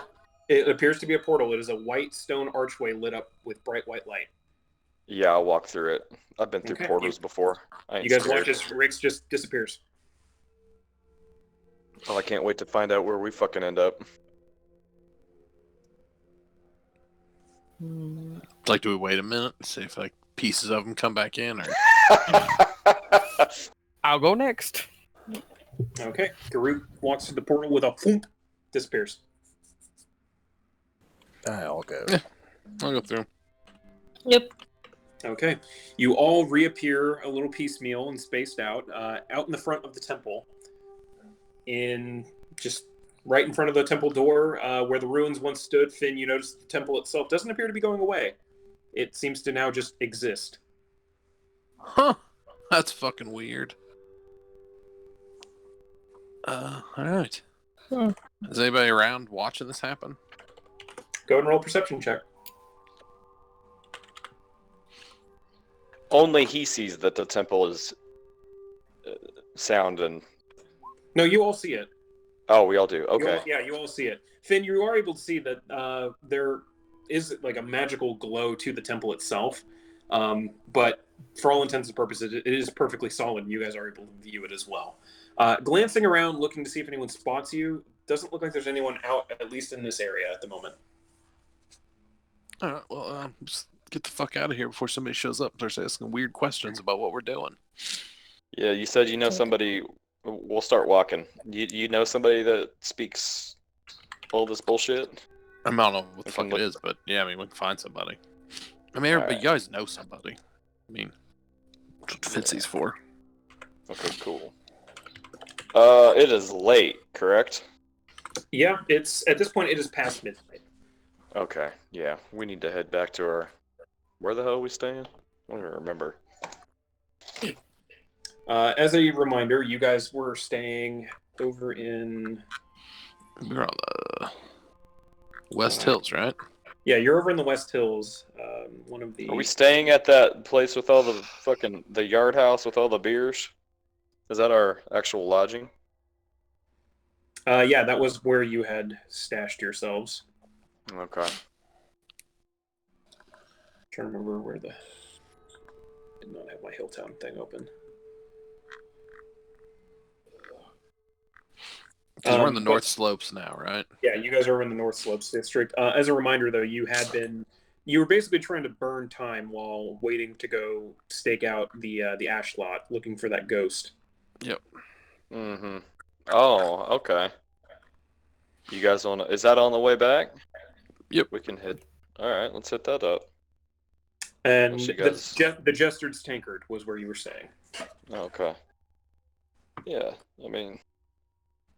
Midnight's not that late for us if we want to hit the... graveyard thing up. What do you guys think? Works for You want to me. head right back? I mean, it's pretty much on the way, so. Yeah, it's fine. Alright, It's fine. cool. Okay. You guys make your way over towards the ash lot, cutting through different alleyways per Finn's instructions. We'll go ahead and do, if anyone wants to do a quick break, we can do that right now. Okay. Hey, how long do temporary hit points last? I think until used or on the next long rest. Okay. So if you didn't burn through them in that fight, you have You- them. Alright, awesome. So, yeah, Okay. there you go. All right. Yeah, we'll go ahead and take a quick break then. Anyone get drink, bathroom, anything we need to get done, we'll come back with you guys arriving at the ash lot. Cool. Sounds Sweet. good. AFK mode. Awesome. All right.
What's up? Yo. Yo. Just listen to my children fucking howl like crazy people.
What's up?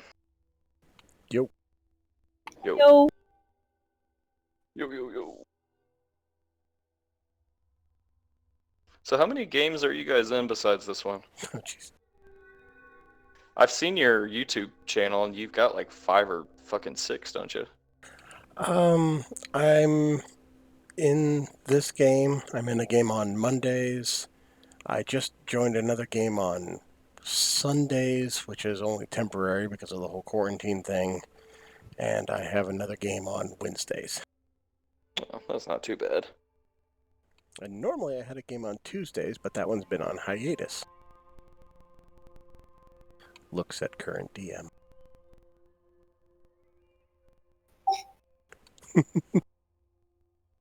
I'm in this one, the Wednesday one, and it's pretty much it right now.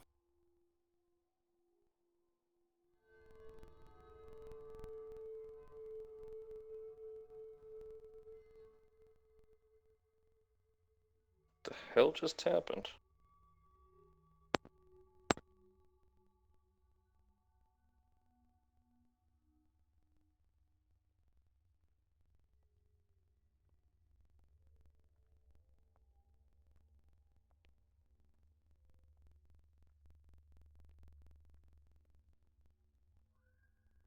Can you guys hear me? Yep. That was Yep. weird. Just kicked me out. Yeah. I didn't hear anything past. Was the Tuesday game that Corey's other game you guys are doing? Yeah. Yeah, that was a different one.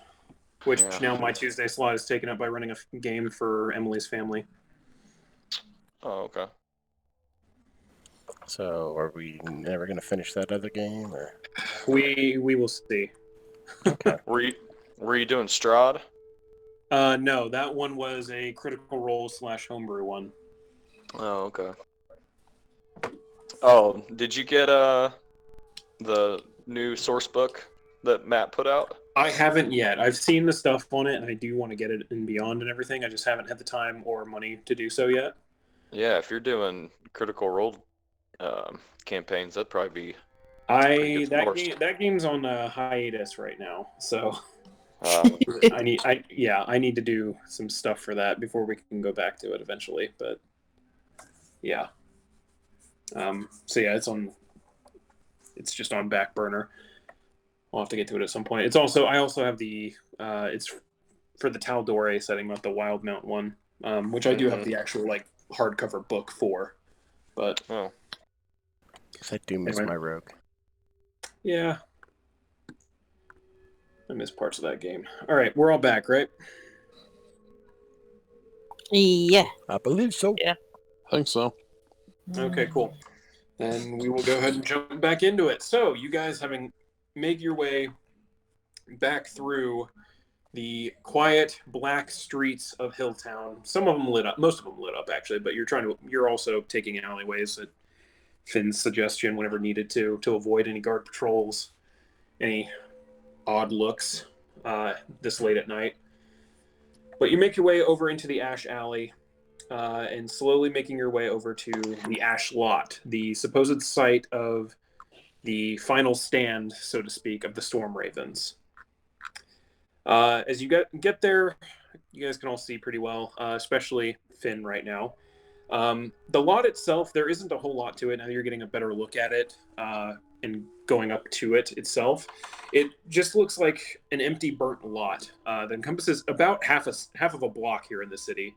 You gather that this was a pretty big building, and from what you've heard from Finn and conversations with Fitzy and everything, this seemed like it was a pretty big little safe house used by the Swarm Ravens before it was set on fire. What would you guys like to do? I don't know, Finn, you want to tell us what you think here? You want to lead the way or what? Oh yeah, sorry, just gonna space on it for a minute. Were Yeah, you I guess involved in this like battle? being burned down. No, I was nearly dead in the bottom of a well when all this happened. Okay.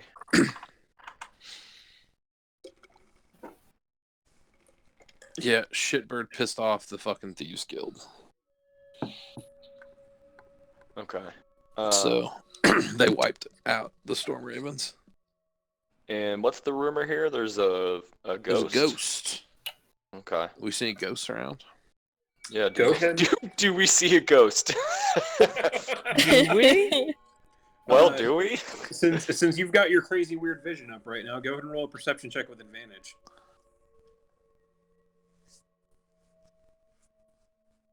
I'd already rolled a perception, so I'm just gonna roll another one and see what it does. Yeah, first one's better. 21 was my first roll. Glancing around, you do not immediately see a ghost. Looking around for any kind of signs of anything, though, you just kind of start scanning around, and you do notice over on that building next door, where you had previously seen someone spying on you, you do see a vague, arcane outline of a person up there. There's something weird on that building.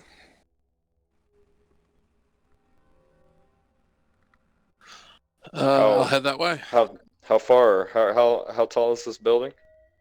The Like building 2 itself, stories or?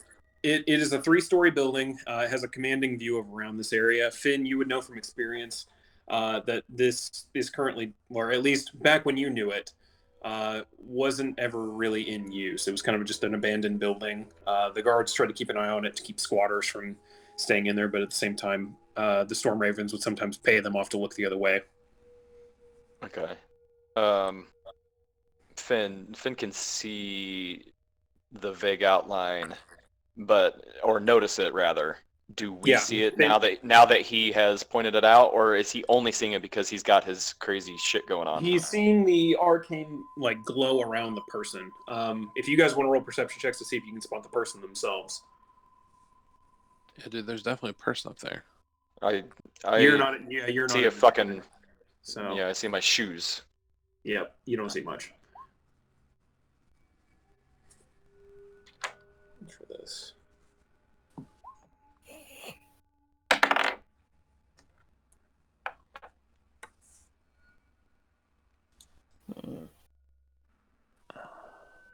Yeah, other than Finn, you guys don't see shit. Looking up kind of where, Finn, are you pointing out what's up there? Like it's a person? Like it's not just like a... It is like person-shaped. You can see the arcane glow around it. It's very... Is it moving? You can see there's a head and shoulders. Like, is it moving or is it holding still? At the moment, it doesn't appear to be moving. Alright. Hey, everybody, cool. But up on top of the building over there, I see, like, the outline of something. Somebody take a swig of that moon water and take a peek. Yeah, like, be cool about it. Yeah, I'm super thirsty. I'll burn one of my 3. Okay, go ahead and mark down that you only have 2 left. Done. Do I see him? Yeah, you now see the arcane glow around the person. Oh shit, you're right. And you guys couldn't see that before? No, So I didn't. think that means he's probably shit. maybe invisible? It might be. Alright, let's, you wanna act cool and walk towards the building and see if we can make our way in? The only problem is we're the only 2 that can see him, so... Like, there's a lot of ways out of that building. Okay. We don't know how long this lasts, do we? Can we? I mean, it's still working for me, obviously. Yep, it is. How long's that been? Like an hour, maybe? Probably somewhere in that ballpark. All right. Who else had the water? What do you guys think? You think we ought to play it by ear and see if you guys even need it if we get close enough? Or just say fuck it and just follow us?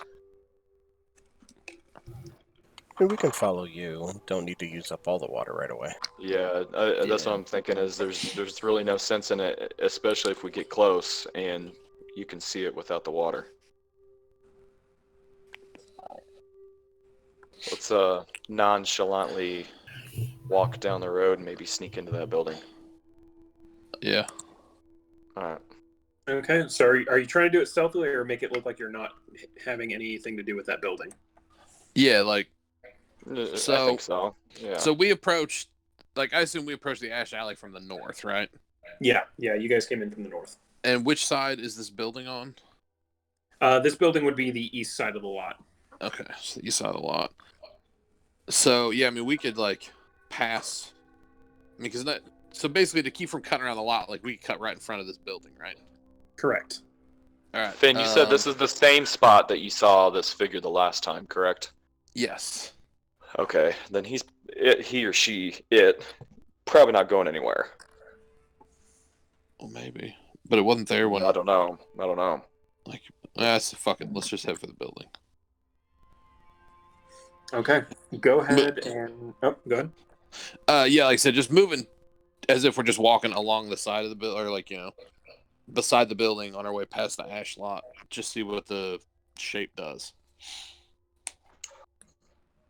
Like, does it stay still or does it move?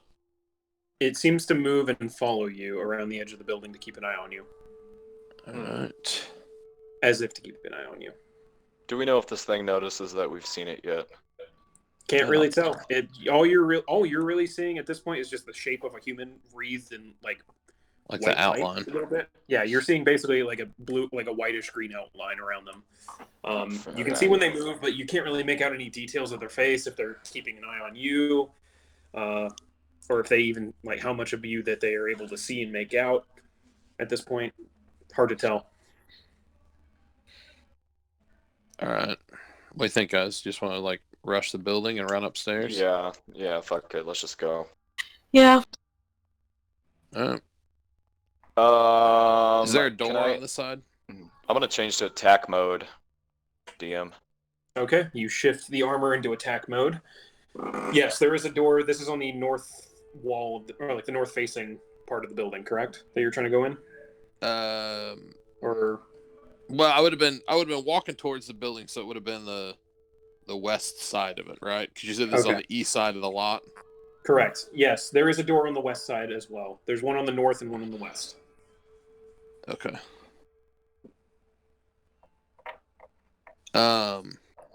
Rix, you want to take the front door and I'll watch this door? Yeah. On the... You said there's a door on the north side? Yes. The front, it's the main door that you would know.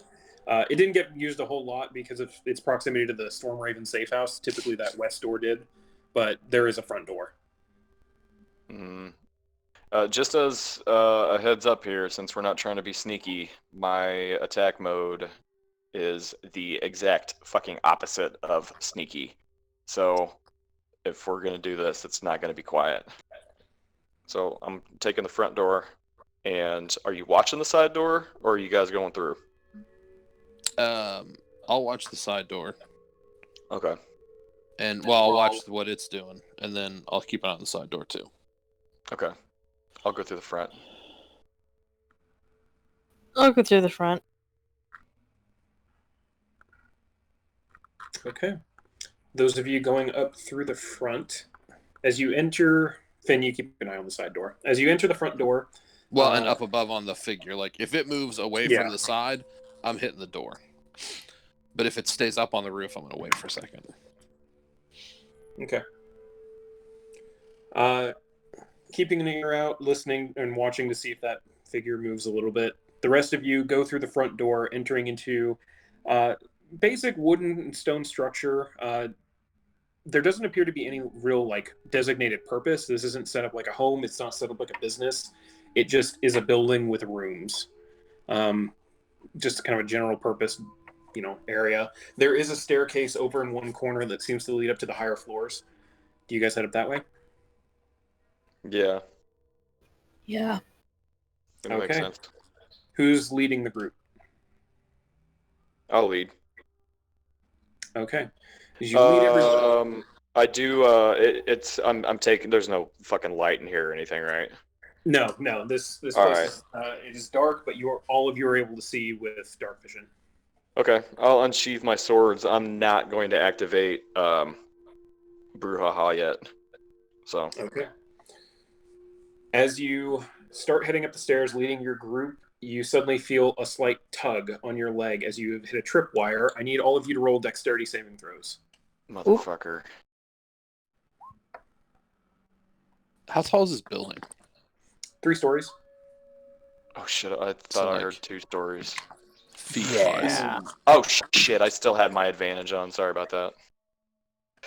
7. Oh, damn it. Nat Joe, you did 1. pretty good. Yeah, you did I am great. badass.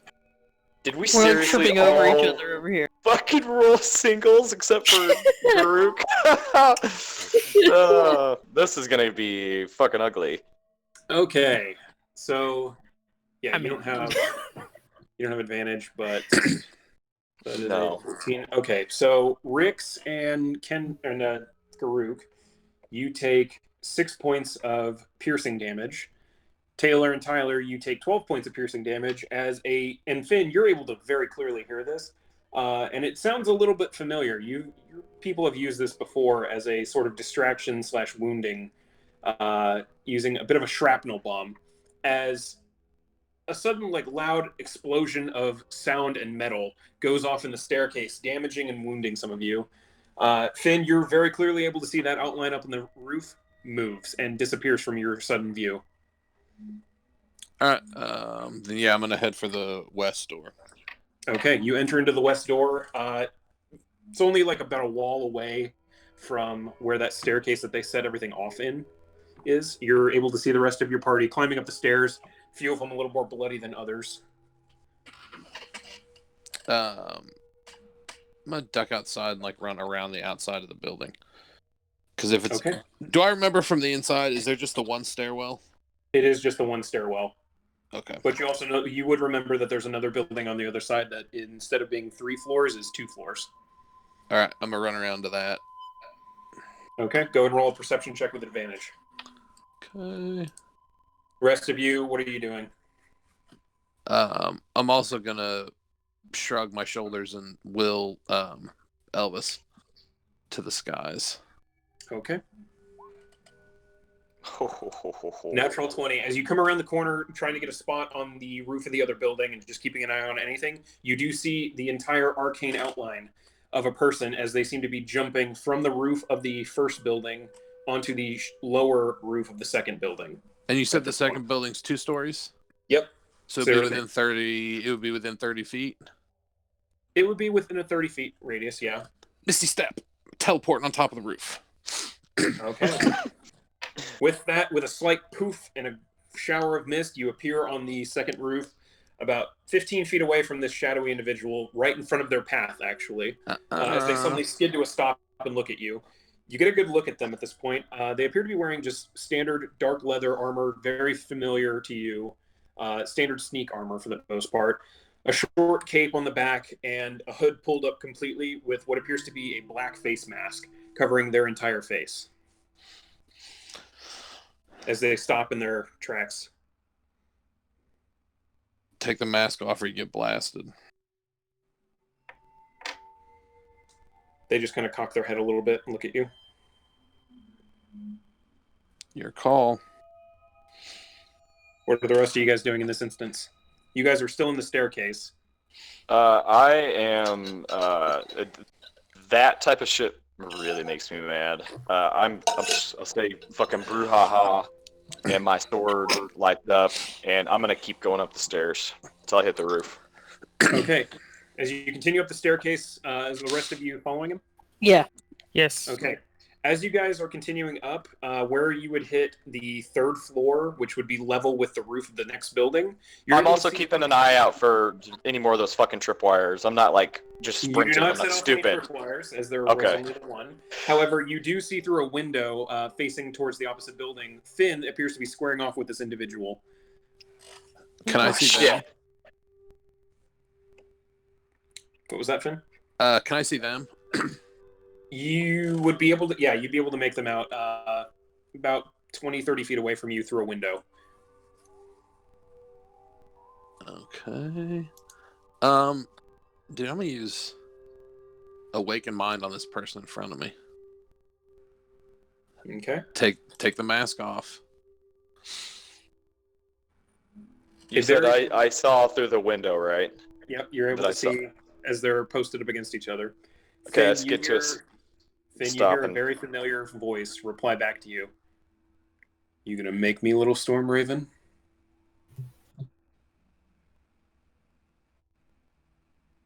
Do I recognize this voice? You do recognize this voice. You haven't heard it in a long time, and the last time you heard it, they were killing you. But you do recognize this to be your cousin/adopted brother, Anatoly. At least the voice seems similar in your head. I'm blasting. All right, go ahead and roll your attacks. As soon as I saw him in the window, I came to a stop and pushed everyone back and said, "Down, other building." Oh shit! I had advantage turned on. Damn it. Okay. It's all right, it was still the first one. The second one hits. Go ahead and roll damage. Okay. What the shit?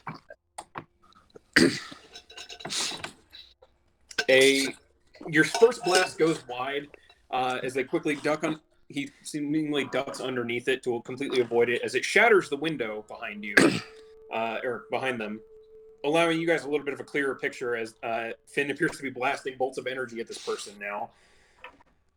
The second blast hits the armor over in one shoulder, and you hear the bone dislocate a little bit, and then you quickly hear him put it back into position with a crack.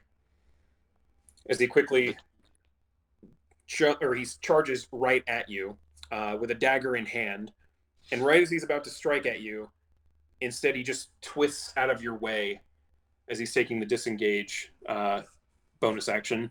Moving past you, he goes to jump off of the roof onto what would be a 2-story fall to the floor or to the ground level. But as he does so, he turns around and he watches a bolt of black energy flies at you. Oof, that's not going to be good. Does an 18 hit you? I believe an 18 does, yes. Okay. Let me double check. Yes, 17 is my armor class.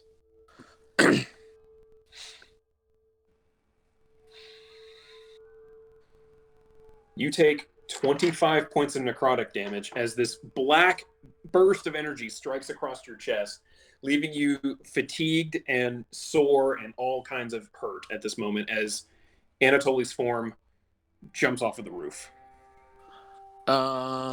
Okay. The rest of you watch as Finn managed to land a couple of attacks. All right. I cast Hellish Rebuke. I think it's a DC 15 for him. Dex. Yep, Dex. Which is success. So half damage, I believe. Shit, probably. Hold on. What is this? A matter of 12 seconds? I mean, is this two? This has been all in the It's course about- of 6 seconds. This is one round. Okay. Well, we're not fucking around too long in this staircase. Yep, half damage on a save. Okay, so 10 points of damage there. He kind of bursts with a little bit of fire as he falls and drops out of your view. But he appears at the moment he is no longer in sight. What are the rest of you doing as you watched all of this happen from the 3rd-story window? Fuck yeah, we're. There should have been an We're extra kinda- D10. Because I have actually should have been 2 more D10 on that. Because I have 3rd level spells, so everything I cast at max level for my spell slots. That's true. Go ahead and So- roll the 2d10. That's a fucking. You know, That's a terror right there. Damn. Hellish Rebuke at 5 or at high levels can be ridiculous. Yeah, I did one on my Wednesday game. I did 43 points of damage with it once. Wow. The guy hit me for like 12, and I hit him for 43. He's like, "What the fuck?" All right. Count for at least 9 more. So yeah, that would be 38 reduced to 19. So yeah, with a burst of energy though, he disappears. He's no longer in sight. The rest of you, as you all watch this happen, what are you doing? Oh, you said it was 25 damage? Yep. Oof. It It hurts. Oh, fuck. How far away are the buildings? I'm sorry. How far away are they?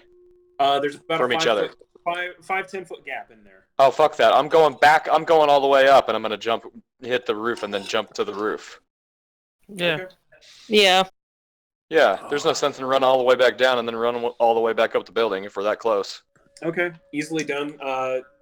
You're in attack mode, so I need you to roll an acrobatics check. The rest of them can do it fairly easily. Okay. As soon as I can, I'm gonna fucking get back up and run after him. Okay. We're come back. I'm doing this as like non-combat initiative. No, that's so fine. yeah, you're top of the round with this, but yeah, Rick's pretty easily. Even getting used to the new armor, you're able to land pretty deftly, no damage, or collapsing a chunk of ceiling. Yeah, exactly. But you guys are all right next to Finn as Finn's getting up, and you said you're running toward after where he went. 100%, full speed. Okay.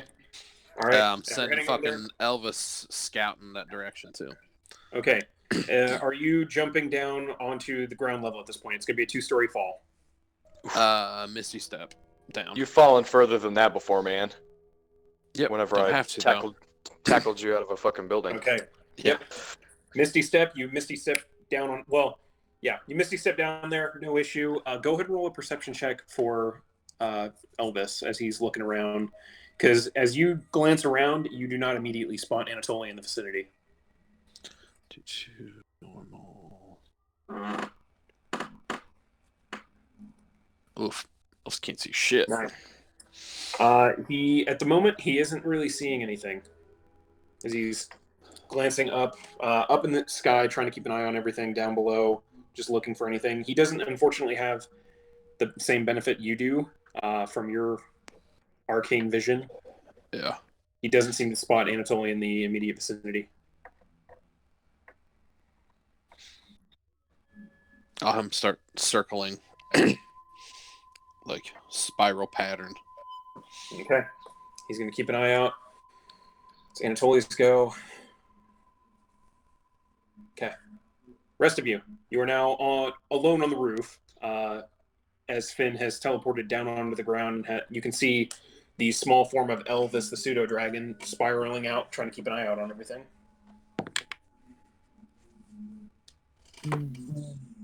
I'm shifting to stealth mode. Gives my base movement 40. Okay. And fuck it. I'll jump off the roof. Okay. Roll acrobatics. One more time as you're now dropping. You're on the roof of a second story, so you're dropping the full 2 stories down.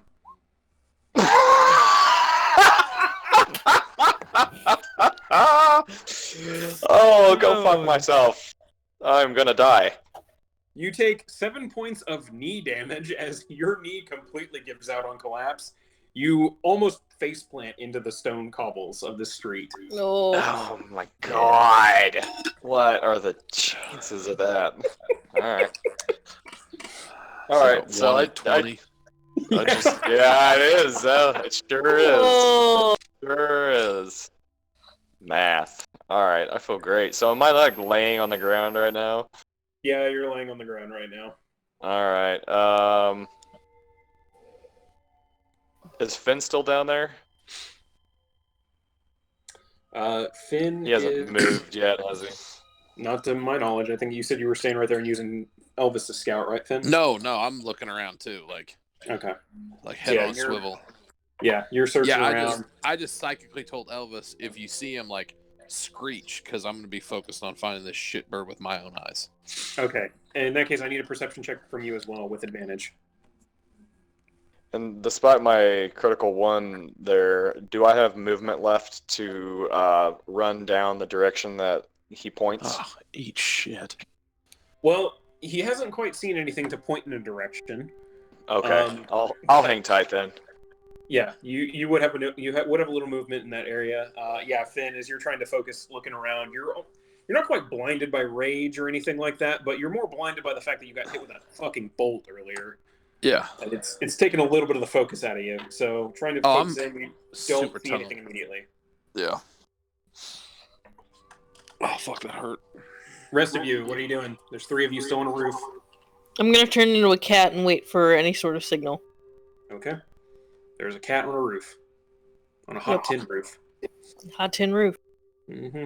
I'm just gonna jump for a down. signal as well. Okay, Garuk, I think your whole thing is you're able to do that without any checks or anything. I think that's how your stuff works. Seconds. Or is that just climbing? No, it's just climbing. Oh, in that case, Yeah, climbing. yeah, look at that. Go ahead and roll an acrobatics check then. Or you just climb down. Or you can take the time to climb down. Either way, whichever you think seems more expedient. Let's not think this stuff through. Just Come jump. Definitely Wow. on toes, lands right next to you, Rix. Ricks. That's how it's done. Fuck you, Garuk. Tyler, you said you were staying, or not Tyler. Taylor, you said you were staying on the roof and just keeping an eye out on things. Yep. Go ahead and roll a perception check. 10. Nothing immediately spotted. Finn, back to you. Any directions you want to go? You're pretty much at a crossroad at this point. You can go north, south, east, west. Check any of the alleyways if you want. You can try to view through Elvis. Shit, he's not gonna have my magic sight, so shit, which does any does any particular way look like, which way would I initially want to run? Like, what looks like, is there shit to hide behind? Are there like dumpsters down one, or are they all like wide open streets? For this spot right here, it's more wide open streets. Not quite too like major trade paths or anything through the city, but typically walk streets. There's a few barrels down each one, like in front of shops and everything like that. Okay. So a few little spots to hide, but at this point you can pretty much just pick a direction. Go ahead and roll, like, relying on your background a little bit, go ahead and roll an insight check.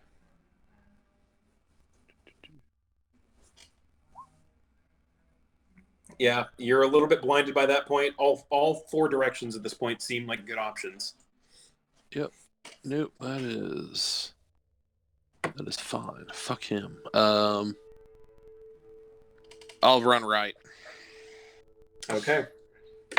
Heading east, trying to keep an eye out on things. Go ahead and roll a perception with advantage.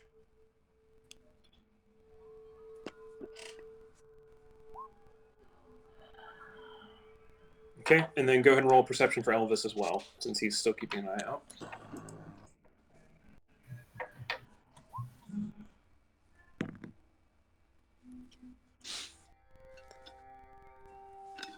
Okay. Elvis catches the briefest glint of movement as you're heading along the eastern road, right, which would have been right. Just kind of keeping an eye out, checking alleyways through there, looking for anything that might pop up. Elvis, you hear a little screech from him as your vision flits into him. Just a brief second, you're able to see what looks like a shadowed figure running into an alleyway. Based on where Elvis is positioned, you gather that he went south and then cut west through alleys. Almost the complete opposite direction that you went. Fucker. I'm headed that way as fast as I can. Okay, full dash. You start heading that way. I see Finn move. I'm following. Yep, you guys would have been able to hear the movement and see him in that way. Heading at full dash. Continuing to move. You guys spend about 10-15 minutes following, trying to catch another glimpse.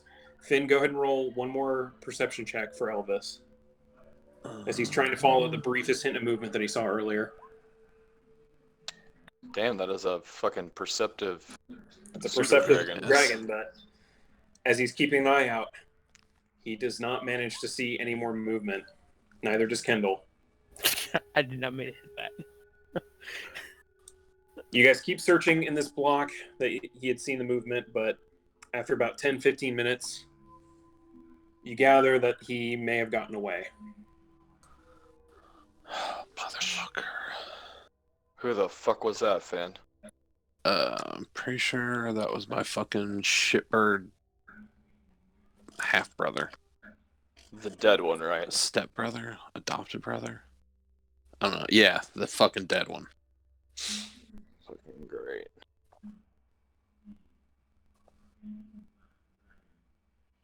Fuck.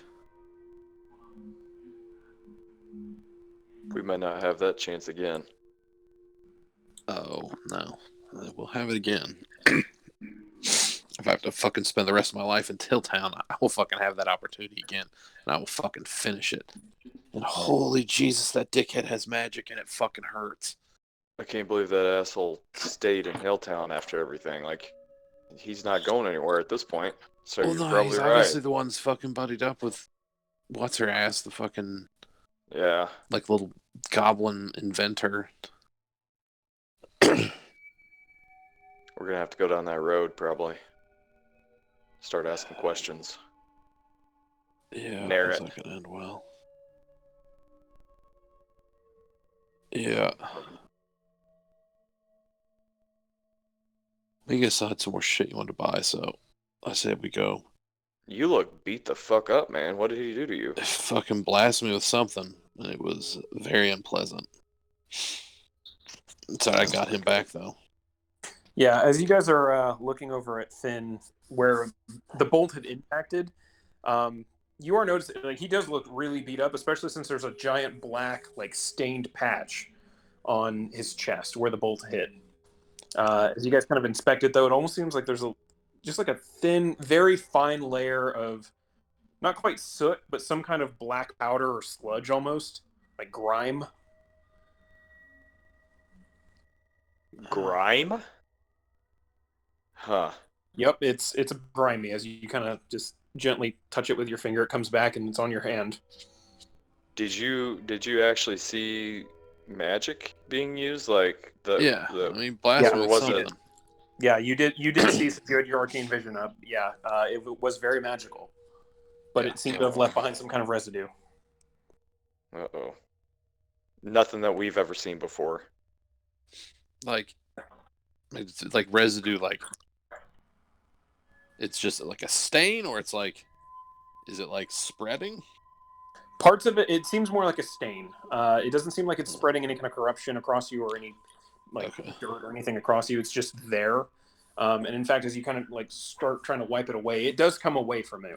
So it is just stained on there. But yeah, it's grimy. It smells awful. It smells like death incarnate. Ugh. You So fucking stink, man. It reeks.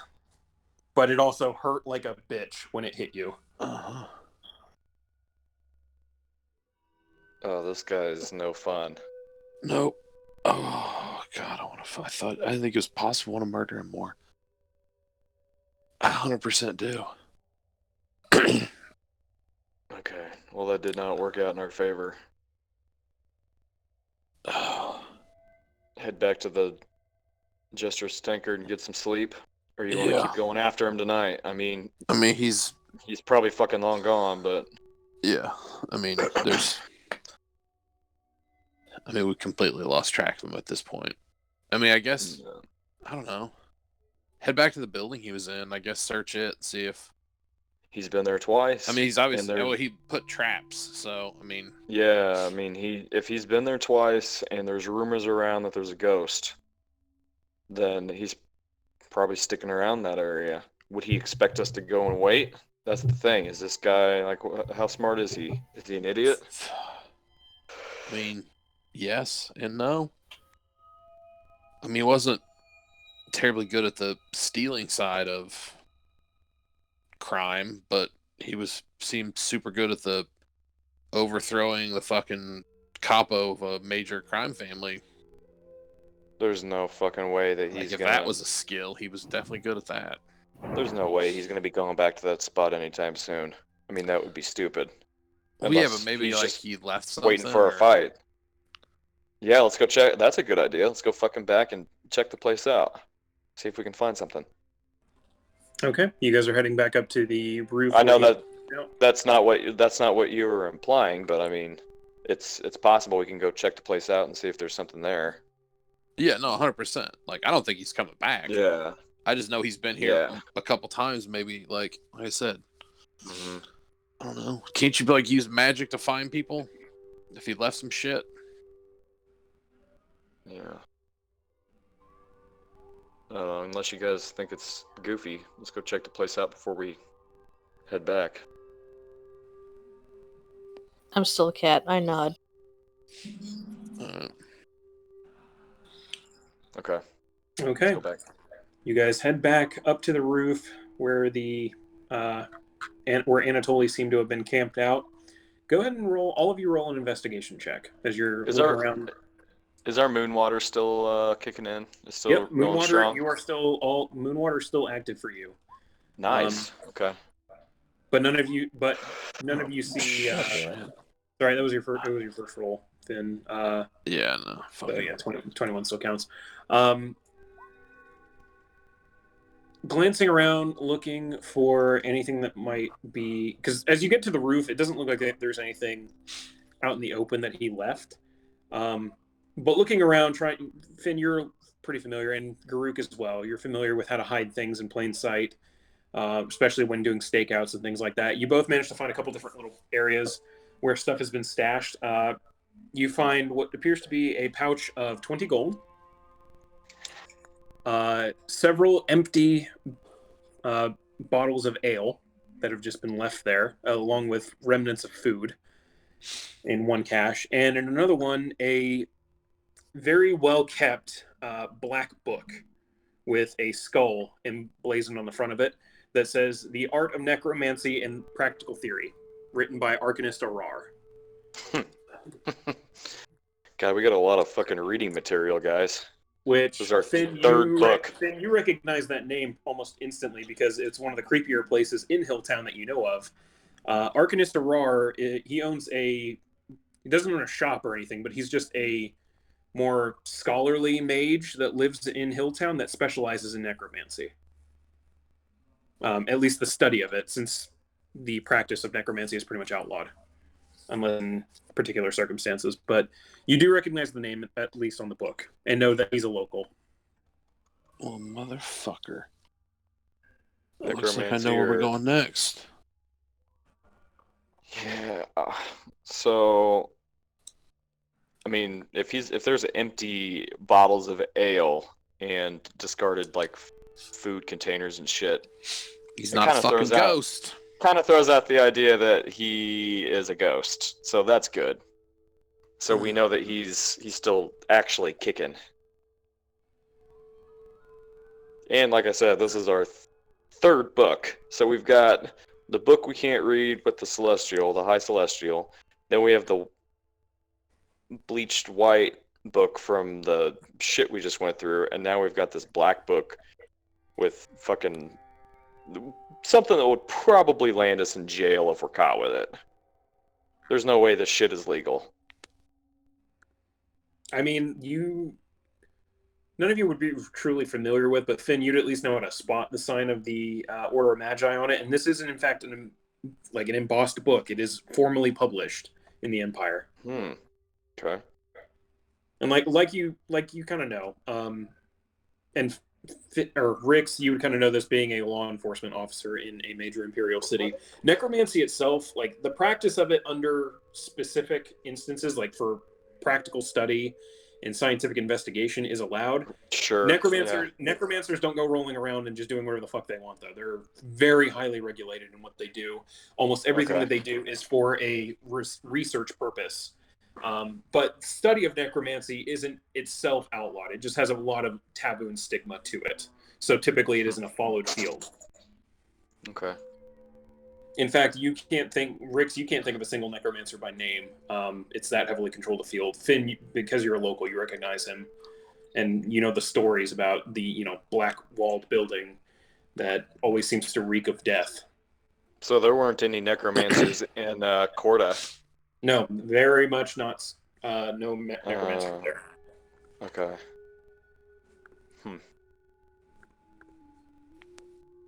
Well, I'll be damned. Well, this son of a bitch isn't using it for research material, that's for sure. No. Nope.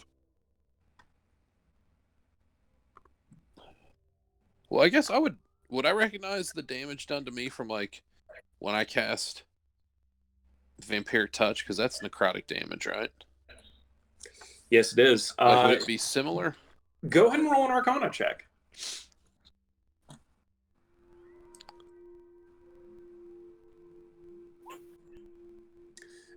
It seems like there's some similarity to it. Typically, whenever you have anything that is necrotic in power, it doesn't leave behind that kind of grime. So there's very clearly something different about this, but it seemed kind of the same. You never knew this guy to be a magic user, right? No, He's a fucking meathead. Then he's using some sort of outside component or doing something that obviously, like, he doesn't have that innate ability to cast magic, so he's doing something. I mean, he was outside dead. of that. I mean, they think he was just in the building when it burned up. Well, he's been hiding out for 2 years.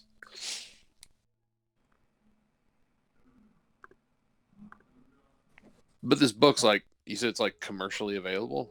Yeah, this is something.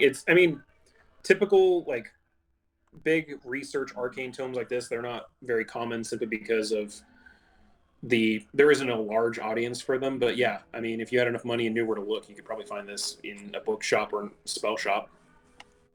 But there would be a limited enough quantity to track it down. It's possible. You'd have to do a little more digging and maybe even check with the I'd put author himself. Fitzy on it for sure. But yeah. Because this wouldn't be do they have printing presses? Or would all these books be handwritten? Most of them would be handwritten. You do know that the Order of Magi does have its own system. You've heard rumors that the Order of Magi has a system for mass copying things. You're not sure if it's mechanical or what. Or it's magical. Probably magical. Yeah. You would lean towards magical, but you do know that typical with more common arcane texts, they're able to spit them out like nobody's business.